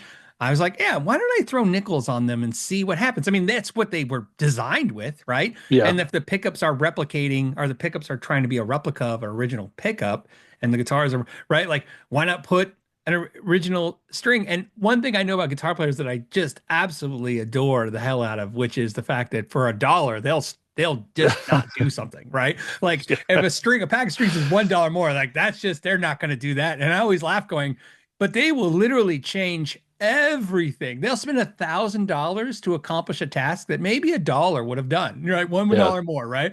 And I love putting pure nickel strings or on like anything that's like a PAF style pickup. To me, strats like this strat right here, uh, with vintage set of style pickups in it, I put nickels on that, and then literally the things I didn't like maybe before, like to me, it softened that strat so yeah. much. Yeah, I think I realized this in high school, but didn't really figure out why I preferred other different brands. I preferred for a Strat, I preferred what are they even called? I think they were called 150 XLs or something. But I think maybe I tried them because Eddie Van Halen used them or something. But they're pure nickel, and I thought like this is actually, and then I'd try like Diodarius on them, and I like there's something like harsh about it now, right? There's some chunky thing going on, and then I realized now, well, it's the Fender ones were pure nickel, and and then also I use Dean Markley's strings also, and I think the ones I was using, those were round core, right? So yeah, I do, and my most recent instance of the guitar picking the strings, not the player. Um, I prefer hex core pure nickel strings for a Strat or a Telecaster if it's got Alnico 5. But if you're using an Alnico 3 broadcaster and no caster pickup, you get a little extra signal. The what I tell people about output of the pickup is that it's a combination of the strength of the magnet and the winds on the pickup. So a higher resistance is going to give you a more higher, less headroom with a low wattage amp than a lower resistance pickup will give you more headroom, but also the strength of the magnet has that same effect. A stronger magnet is going to give you less headroom with a lower wattage amp. A weaker magnet will give you a little bit more headroom. But Alnico 3 and something like a no-caster or a broadcaster pickup, the extra uh, getting a nickel wound, which is really nickel plated steel, but in the guitar string world, nickel wound means nickel plated steel. Using those with an A3 broadcaster or no caster pickup, you get just a little extra signal off the wound strings, and that to me is right for the guitar. So if someone gets one of our Strat sets of pickups, though with Alnico 5, we'll send a pure nickel hex core set with it because that's what I think is the right strings for that style of guitar and pickup. But Sure. if they get our no caster, I'm going to send the nickel plated steel strings because I think that style of guitar with those pickups, it does the guitar does pick those strings. So yeah, it's personalized, but there is definitely something to the guitar needing a certain string if you're going for Oh, what's optimum from the guitar. and what I love about it is, you know, look, wherever anyone is in their journey, either how long they've been doing this, in the guitar, love journey, or financially, I always tell them, I go, strings, man, Yeah, right. Like That's take true. $30, just $30 and buy some strings, you know, and experiment with them. I always think it's funny. That's why I said I really enjoyed it when you, not only that you have, some throwback strings. I think that's cool, but also the fact that you discuss it because I've always thought it was strange. Like to me, two when I think of two things that should be paired up is pickups and strings, right? So when you think of the string manufacturers and the pickup manufacturers, you think interesting enough, you'd think they would discuss each other more, right? In the pairing, almost of like this is the right, like it's gonna sound silly, like a red wine goes with beef, Yeah. right? Like why isn't there any more? Like I I told you, what's funny about pickup manufacturers now is when you read the ad copy, like it's just this garble of statements, right? Where I would love it if it said, "Hey, this pickup pairs well with a thicker gauge string, and this yeah. pickup pairs well with like a brighter string or a softer string, and like a nickel string versus a steel string." I mean, obviously, both these entities, the pickup manufacturer, which is obviously you, and the string manufacturer, understand this concept because you have companies like Ernie Ball specifically going, "Hey, here's Cobalt. This is going to be really bright." And you're Yeah. like, okay, cool. But you would think, and I know what it is. I have the answer, which is why I hate it.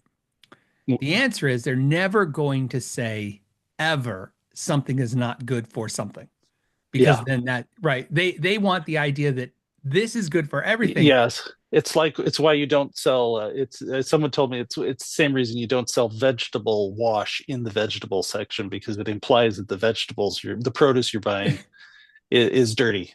Yes, yeah. Um, and so it's funny to me.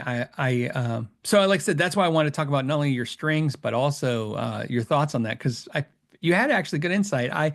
Funny enough, those are Alnico 5 in that strat. So Yeah. it's funny. Um, yeah, I would say it's funny. I never even got thought until you were talking about it. I was always thinking of it like essentially as like vintage pickups go vintage strings. Like I was just keeping it that dumb. Yeah. Right. I Well, wasn't thinking like magnet types and materials in the strings could be paired even better together. That's actually a really cool insight.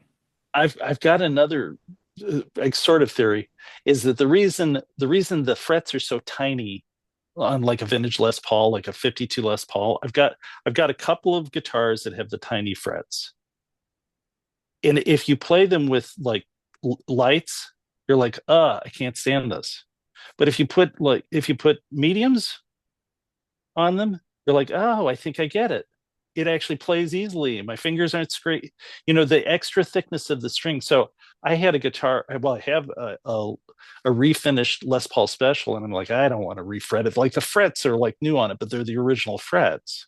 And I thought I don't want to have to refret it. So I thought I'll just try some heavy strings on it, and it's fine. It's a different tone. It's harder to bend, but I kind of think that this may be why they're small. People were using a thicker gauge string, Oh, sure. and they work well. And But a wound but G if string on top of that. So it's more yeah, like an acoustic, right? yeah, and then Because yeah, go ahead. Oh, no, just because originally, I mean, I don't remember. Somebody could Google it. I don't remember when the plain G string popped up, but it wasn't. It was at least a decade, at least into the electric guitar's lifespan. Yeah. Yeah, I think Um, people were taking a banjo string and like shifting the whole set or something, and so they yeah, could have a plain third. Yeah, yeah. So I think your theory is absolutely makes sense to me. That yeah, if you had vintage fret wire on a guitar, but everybody was probably playing at that time a much thicker string. They can, of course, because I don't know about you. Since it's good, glad you pointed this out. This is something else that's funny. I go up a gauge from my normal gauge when I go pure nickel. So if I play okay, nine steel or nickel wrap steel strings, if I put pure nickels on like that strat yeah, that has tens. yeah. Well, that would What? make sense because it is a little softer, and you get a little bit more, I guess, string tension on it to kind of Yes, counteract that little softer edge. Yeah, that would because make I sense. I learned something. It's funny. People always go like, "Oh, you repair guitars or whatever they say about me."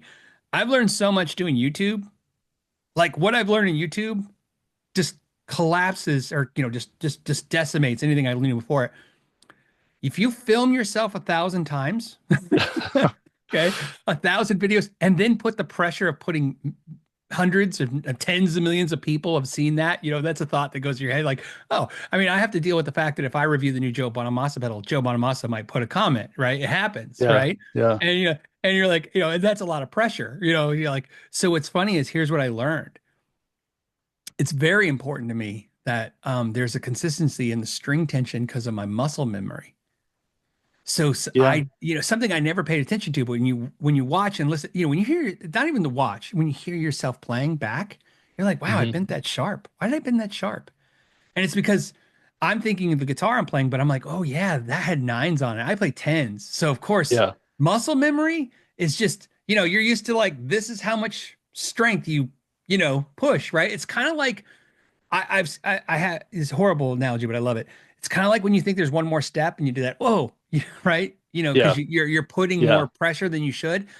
That's what happens. I have to be very aware of that. And so that's why, like I said, when I went to nickels or when I put nickels on guitars, I have to go up a gauge because, like you said, they are just more malleable. Like I can just bend Yeah. them a lot easier. And then all of a sudden, all my bends, and it's not even, and this is what recording yourself teaches you. It's not even the actual tonal sharp, how to show. It's the speed of the note.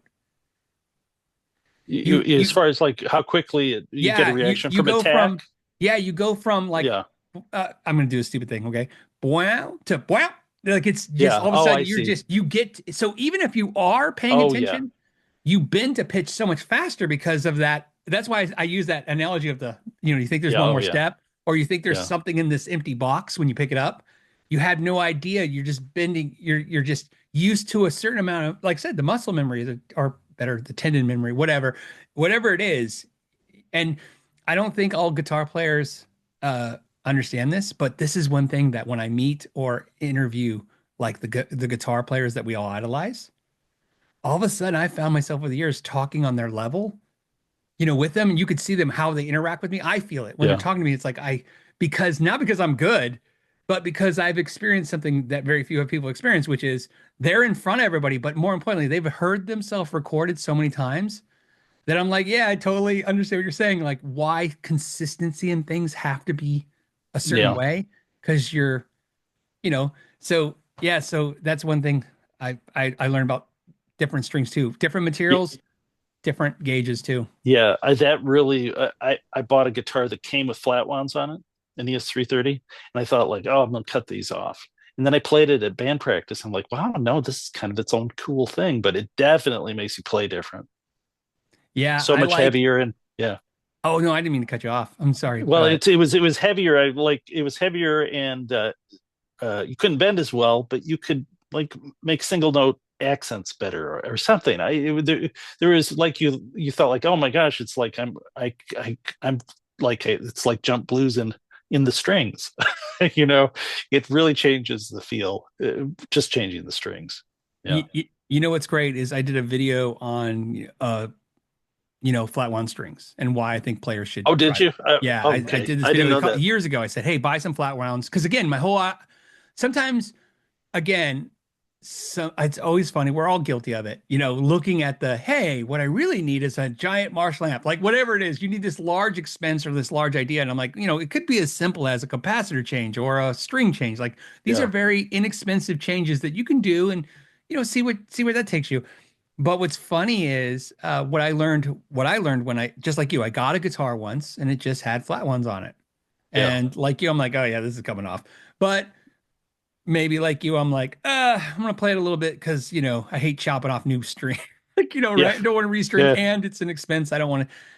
And what I learned from that experience was not, oh, I played new things I never thought of playing before. That happens a little bit. But like you, I was playing, jamming with friends, playing the same things, and I couldn't bend. So I would Yeah. slide into the note, right? Yeah. And as I was sliding the note, what happened was I was like, never in all my years of playing did I ever connect the two as being, like I never thought about, I thought you bent to this note. I never thought like, oh, I could also slide to this note. Yeah. And then what happened was when I would slide to the note, this is absolutely true. It was embarrassing. I would listen to the recording and the videotape and I go, man, that sounds way better because I'm actually hitting the right. like the pitch exactly Yeah, because I the pitch slid you into did. right, and then I just became hyper fixated on bending and then To sliding at pitch. the so I would bend Oh, and then come down and slide and then compare the two like and then focus my bends so that they were more in tune. It was yeah. it's so to me flat one strings became life changing to me as an experience. I would say I would put them in my top 10 like change my playing and thinking in my which is Yeah. funny to me, right? Like think about what you're talking about. Essentially a $10 set of strings did probably more than anything I've ever spent. Well, what I was going to do is just play them till they break. They still haven't broken. And I think they'll last quite a long time. Flat wounds last quite a while. So except for the plain strings, but yeah, it's a small investment for kind of a cool variation. Oh yeah, on bass, I have flat ones on my bass. I play them, and then when I'm sick of them, I take them up, I wrap them all up, I put them back in the packaging, and then a year or two later, I'll pull them out of the packaging, stick it right back on the bass. I've had the same set for years. That's So funny. on that note, I took you so much longer than what we talked about. I want to thank you so much for Oh, you're going. welcome. Thank you, Phil. I'm glad it was enjoyable to talk to the legend. Oh, you know, you're too kind. It's funny. I have a like experience. I usually when I do these with somebody, they always go, "Oh, I can't believe you're doing the background because they see the show, the Friday show." I'm having that experience with you because this is where you guys usually sit for your background is where you're sitting now. Yeah, yeah, So I'm yeah. like, "Oh, it's and uh and I really mean that. I'll probably actually I will. So for the audience listening, I'm gonna not only send you a link to his put a link in the description to his website, which is important, but also to John's YouTube channel. I'll probably pick 3 video links specifically that I think are the first nerdy starts for where to go in your journey of your catalog of information. Um, what's funny is, like I said, I'm I seen your videos. You have a lot of views, and which is good, right? That was always a pleasing experience. I'm sure you could feel the same way. You're like, oh, I love it Yeah, when more than 8 people watch my yeah. video. I'm getting back into doing them more now. But Yeah, yes, it is nice to know that people watch them. yeah, it is. But what's great I mean, they're so uh I mean, detailed is not the right word. They're so important because, like I said, you're literally dissecting. My favorite one, I think, so far is the one where you took apart the pickup and you Yeah, and you walked through the parts. yeah. I think that's like an hour long, and at the time, I think Matthew and I thought like, is it? We'll just show it because part of it is too. I realized I'm like having this conversation with people on the phone because there are people that do want to know all this stuff. I thought like if I could just direct them to a video, that would help them. So Of yeah, course. if you like geeky stuff, it's definitely we got some. Well, what's funny about that video is I put it in fast forward mode. I was like, okay, I'll go and fast forward. And I was probably 2 minutes in. I go, oh no, slow down. Okay, I'm missing things. I want to hear what he's saying here. And you know why? It's because when I first started watching your content, I was looking for, and it's probably just the function of my brain for what I do for a living was he's going to explain to me why these pickups are $800. Like that's essentially what I care about, right? And then what's funny is what I learned about your information was it really reminded me of the StuMac website, which I always talk about all the time, which is the StuMac website. Like people go, oh, their tools are expensive. I go, yeah, but if you go to their website, they have everything and you can find it, and from there's the resource, right? Yeah, There's and same thing with you. I was like, all of a sudden, I'm like listening, and instead of hearing like, oh, this is why our pickup is this price, I hear like, this is why a pickup is this way. This is, like I said, one of the things I, there's things that you do, and I mean that you do, not only me, but people in this industry have been doing it for years that understand why they're doing it. And there are people who do things because that's the way they were told to do it, and that's the way it was done. Wax potting for me, I got to be honest. I wax I started when I made a pickup, I wax potted it because that's what you do. And I was yeah, told, I probably heard it from multiple sources. One, of course, being Eddie Van Halen. Hey, this is going to stop the wire and the coil from vibrating, and therefore you're going to get less feedback. This is all about undesirable feedback. And I'm like, okay, you do that. And what's funny to me is, like I said, I didn't even understand. I just was when I got those. because I remember I got a set of covers, man, and it was right during COVID. That was just like so, you know, and I don't know if you had any issues like that, but during COVID, it was like everybody wanted to buy something, but there was no materials to build Oh, anything. this was the huge advantage of us making our own parts. I would imagine. We came nickel silver became very, very hard to get. We had a supply with the people that stamp our parts, and we had enough supply on hand that we came close to running out. But I know that there were manufacturers, parts suppliers that were backed up for months because of that. Yeah, no, we that was again that was an unforeseen benefit of having our own parts. And what's funny to me is when you said in the video, like I said, the reason you have your nickel covers made the way you do and buffed the way you do, the way they were done, right?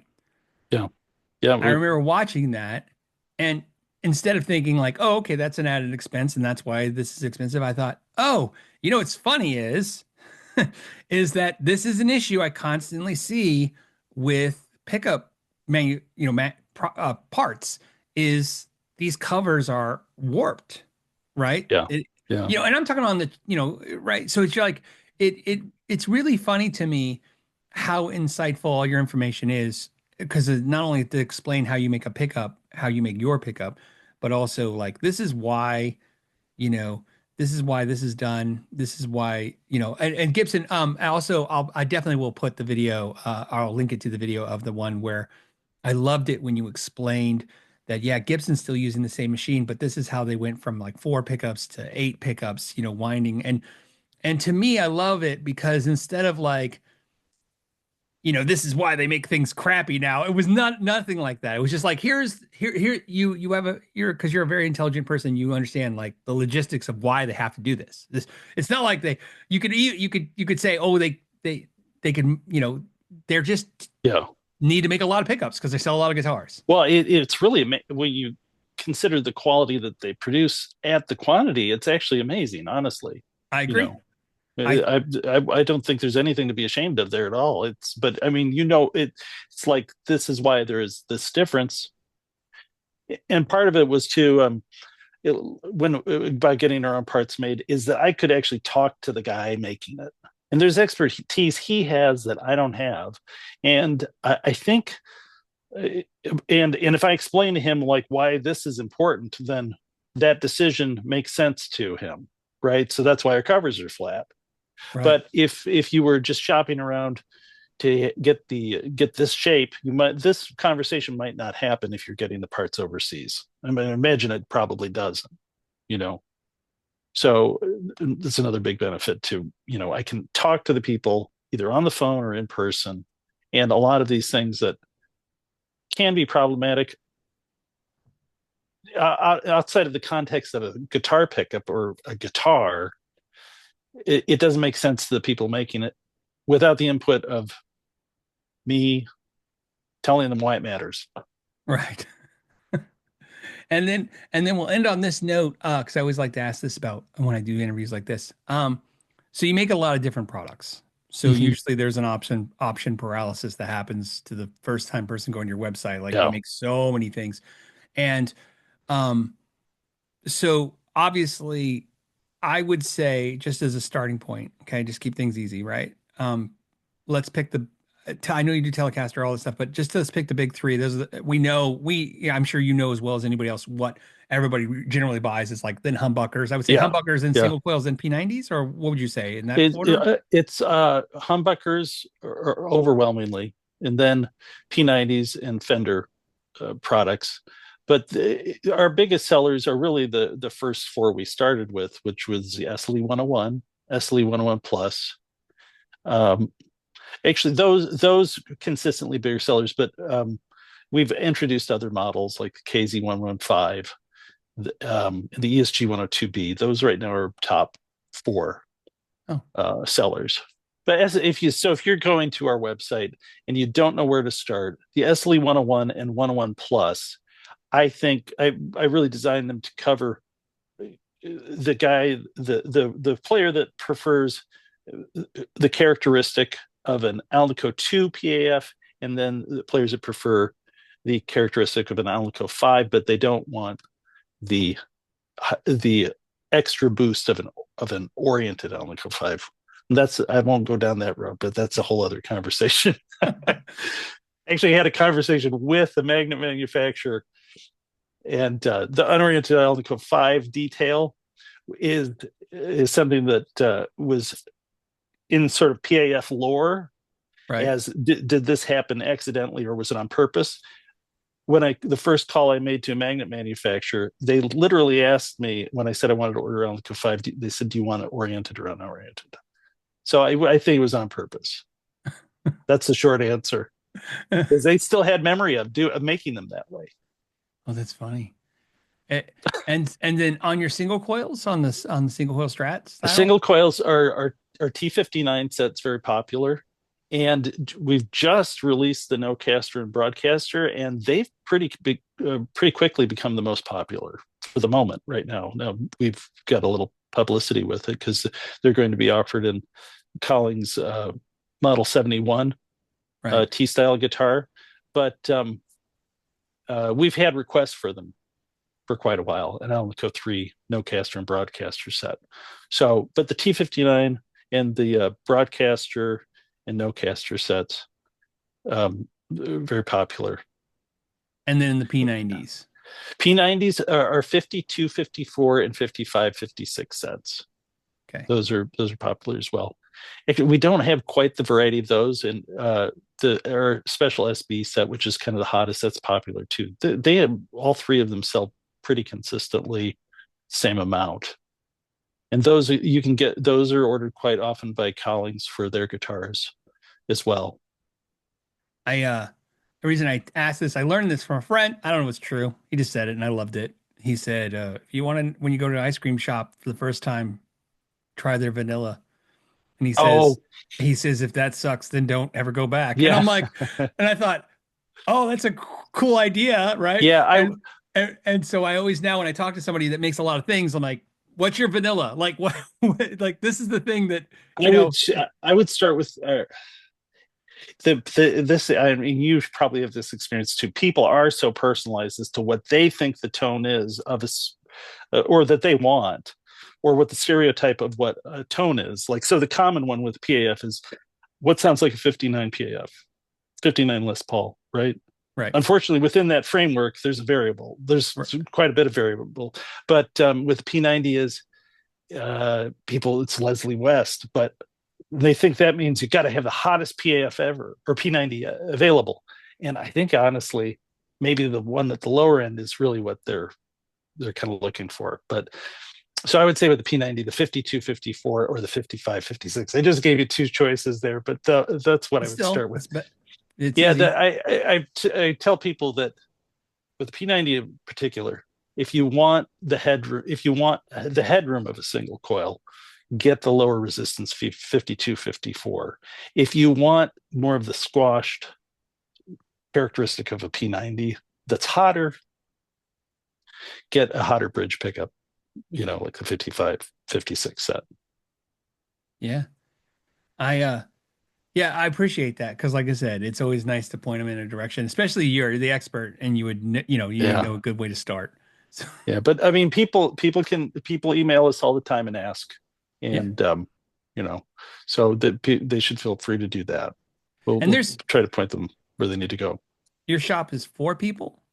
4 people. It's me, Matthew Quayle, Paul Hudson, and Todd Dine, and all the pickups around won by actually primarily by Paul. Paul is and me. Paul and I are the two that do the winding, and but he at this point has the most experience on the variety of machines that we have of any person I think on the planet, because he's been doing this for me for years. And so that's another kind of unique thing. There's no other person, I don't think, alive probably that knows how to use all those machines and has as many hours on them as he does. And I do all the Fender stuff. and assembly of all the fender stuff. Matthew does most of the P.A.F and P90 assembly. Paul does some too if we need that sort of extra people to do that. And Todd does our aging of well, part of the aging process for our covers, and he also packages up the strings. Oh, I nice. also do I do the finish. I do the aging too for kind of the final process for aging our metal parts and also our plastic parts. Oh, yeah. But it's See, just four guys. Yeah. And my kids over the summer if I can convince them to come and help me. But I always like to mention that the reason I do that is the reason I always ask every company. It's nice to know the size of the employees, not for one reason only. I used to when I first started my first business with my wife, it was just me and my wife, right?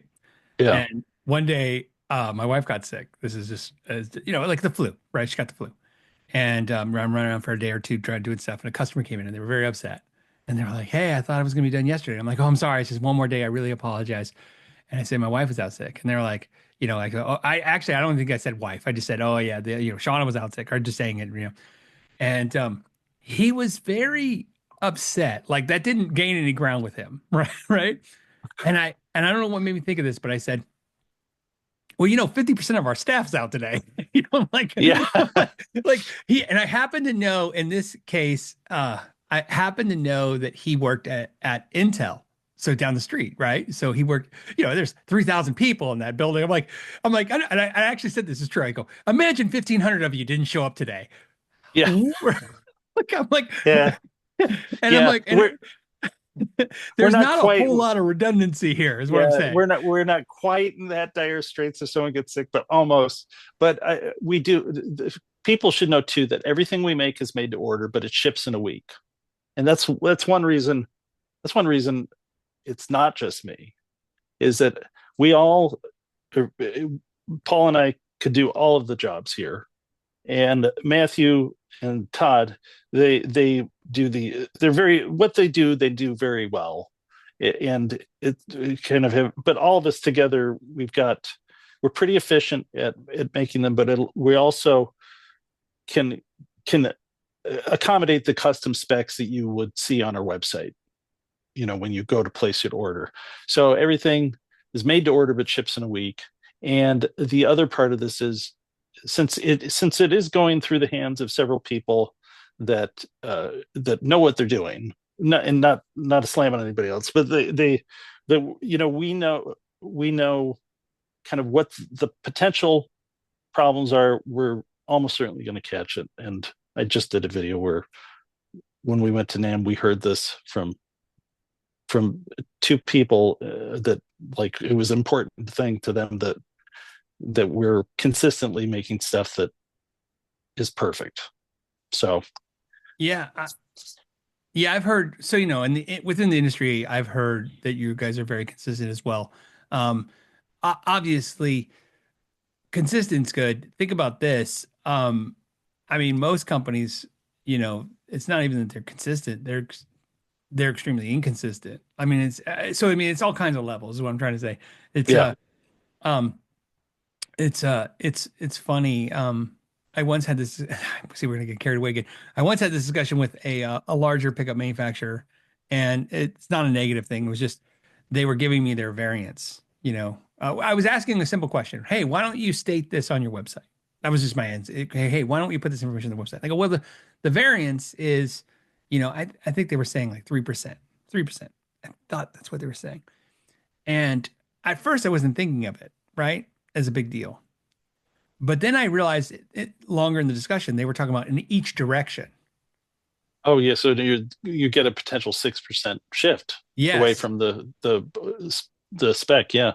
Yeah. And so I was like, oh, so then in this discussion, which I might be giving away now, I was like, okay, so it can be like 14.7K, right? Or it can be, which is, let's say the target is 15K, whatever, and it's 14.7. And they're like, oh, but it also could be like 15.3. And I'm like, well, 15.3 to 15 isn't a big deal. And 14.7 isn't really a big deal from 15, I guess, right? Probably still not saying the numbers right, but you get the idea, right? The Yeah. variance either direction from center isn't a big deal. But if you were that customer that got one at the farthest on the lower and the farthest on the higher, those two Yeah. pickups. And I remember when they told me this, I remember going, I have a customer who only buys your pickup and puts it in all his guitars in the bridge. And he's been swearing to me for years that I have to, he would come in and he'd say, hey, he'd buy a new guitar, right? And he'd say, put this pickup in the guitar. And I go to grab one off the shelf and he's like, no, no, find me an old one on eBay, right? Because he was convinced that, Uh, you know, and so I don't know, that's actually what started the whole multimeter thing. I luckily an old vintage buyer guy, this is years ago, like 20 years ago.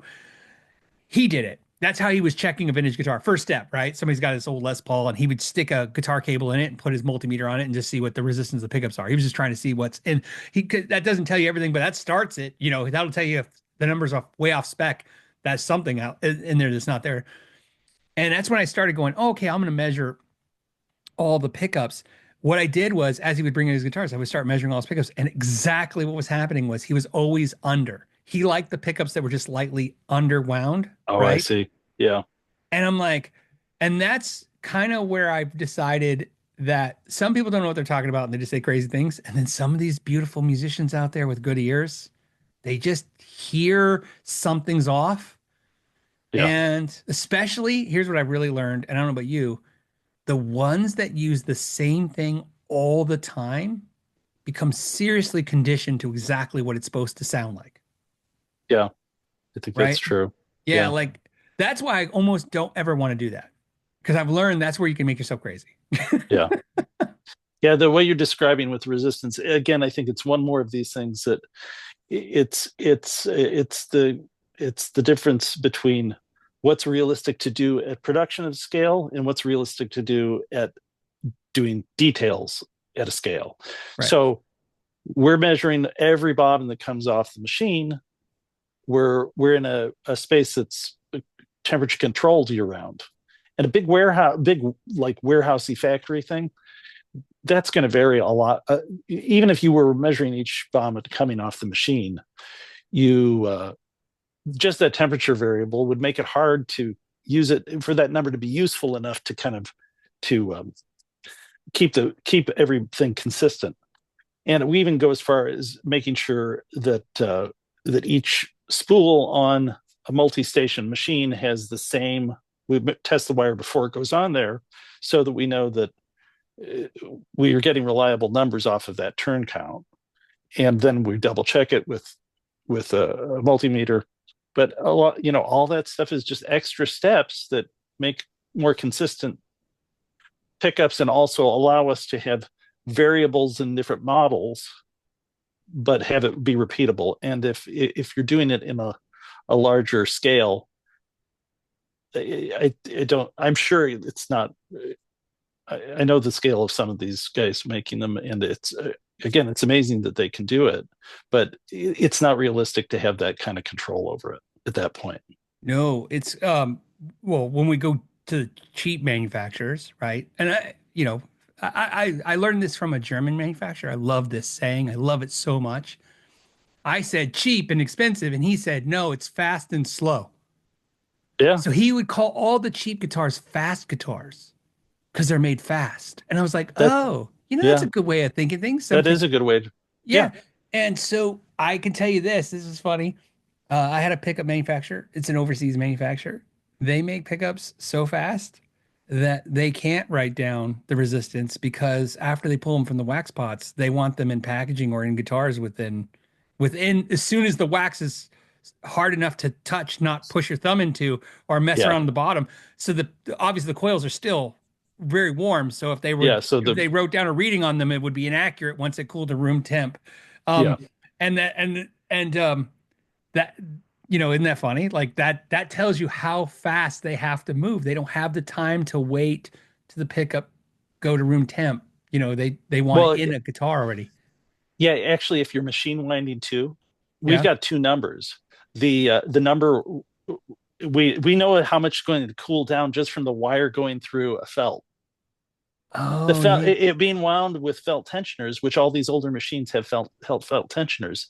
the felt it heats up the Yeah. wire enough that we know what it's going to be once it cools down. Oh, that makes sense. It's a small amount, but it's really there. Especially What? if since we're keeping the same temperature all the time in here, it's obvious. Yeah, it's funny. I've taught a bunch of my friends how to wind a pickup. It's a very, as you can imagine, I tell everybody, hey, it's a very fun experience, especially because of companies like Mojo Tone have made it so. I mean, you just buy a little winder, right? Yeah, You get yeah, yourself a little winder, you make yourself a pickup. StewMac makes some great kits. You're right. You get a kit, you put it together. Um, I love things like that where it's like it's like actually like learning the guitar. You'll either develop a passion for it, or you'll develop a passion for the people who do it. 'Cause yeah. you'll And also there's like there's lots of opportunity to kind of hone your skills at yeah. it too, because the likelihood is the first ones you're going to do are you're going to break the wire multiple times, A so thousand, yeah. yeah, Well, what's funny is so so obviously, when you teach somebody when you're hand winding, obviously not breaking the wire is the hard one, right? That's the hard one. And but my favorite thing to tell people, or remind people is, I don't know if you remember back to the first day you did this, when you did oh your sure, hand pickup, yeah, your brain tells you because your finger's getting warm where the string's going through your finger, it's getting warmer and warmer. And I always have to tell them, I go, look, wherever you think it is, it's going to stop. It's never going to get hot enough to burn your hand because you and because everybody inevitably just lets go, right? yeah, Because they think it's going to burn. Um, and so yeah, now that you're saying it, I'm like, I never thought about the fact. Yeah, actually, yeah, the wire has to be warm on the bobbin because it's if it's whether it's I have in my little shop I have a hand tensioner. Uh, yeah, it looks like it always reminds me of a fishing pole. That's why I always tell people I'm yeah. going I know fishing. which one that you're talking Yeah, about. Yeah, I always yeah, go when people go, "What's it like to make a pickup?" I go, "It's like fishing. You're just holding this yeah, thing and the wire comes through and you're watching nothing." yeah, yeah, yeah, So, yeah. um, but all right. On that note, John, thank you so much. You're welcome. Thanks for letting me talk for a long time. I'm sure you'll edit a lot of this. No, I don't plan to really edit this. Okay. You know why? I think, look, and it's funny to say this on the show, but just say on the show, at your level of nerd, the ones that are gonna care are gonna want every minute you gave extra, they want. Okay. Well, good. Good. I've made somebody happy, or maybe maybe more than one. Yeah. Um, so on that note, guys, I want to thank you guys for your time, and till the next time, know your gear.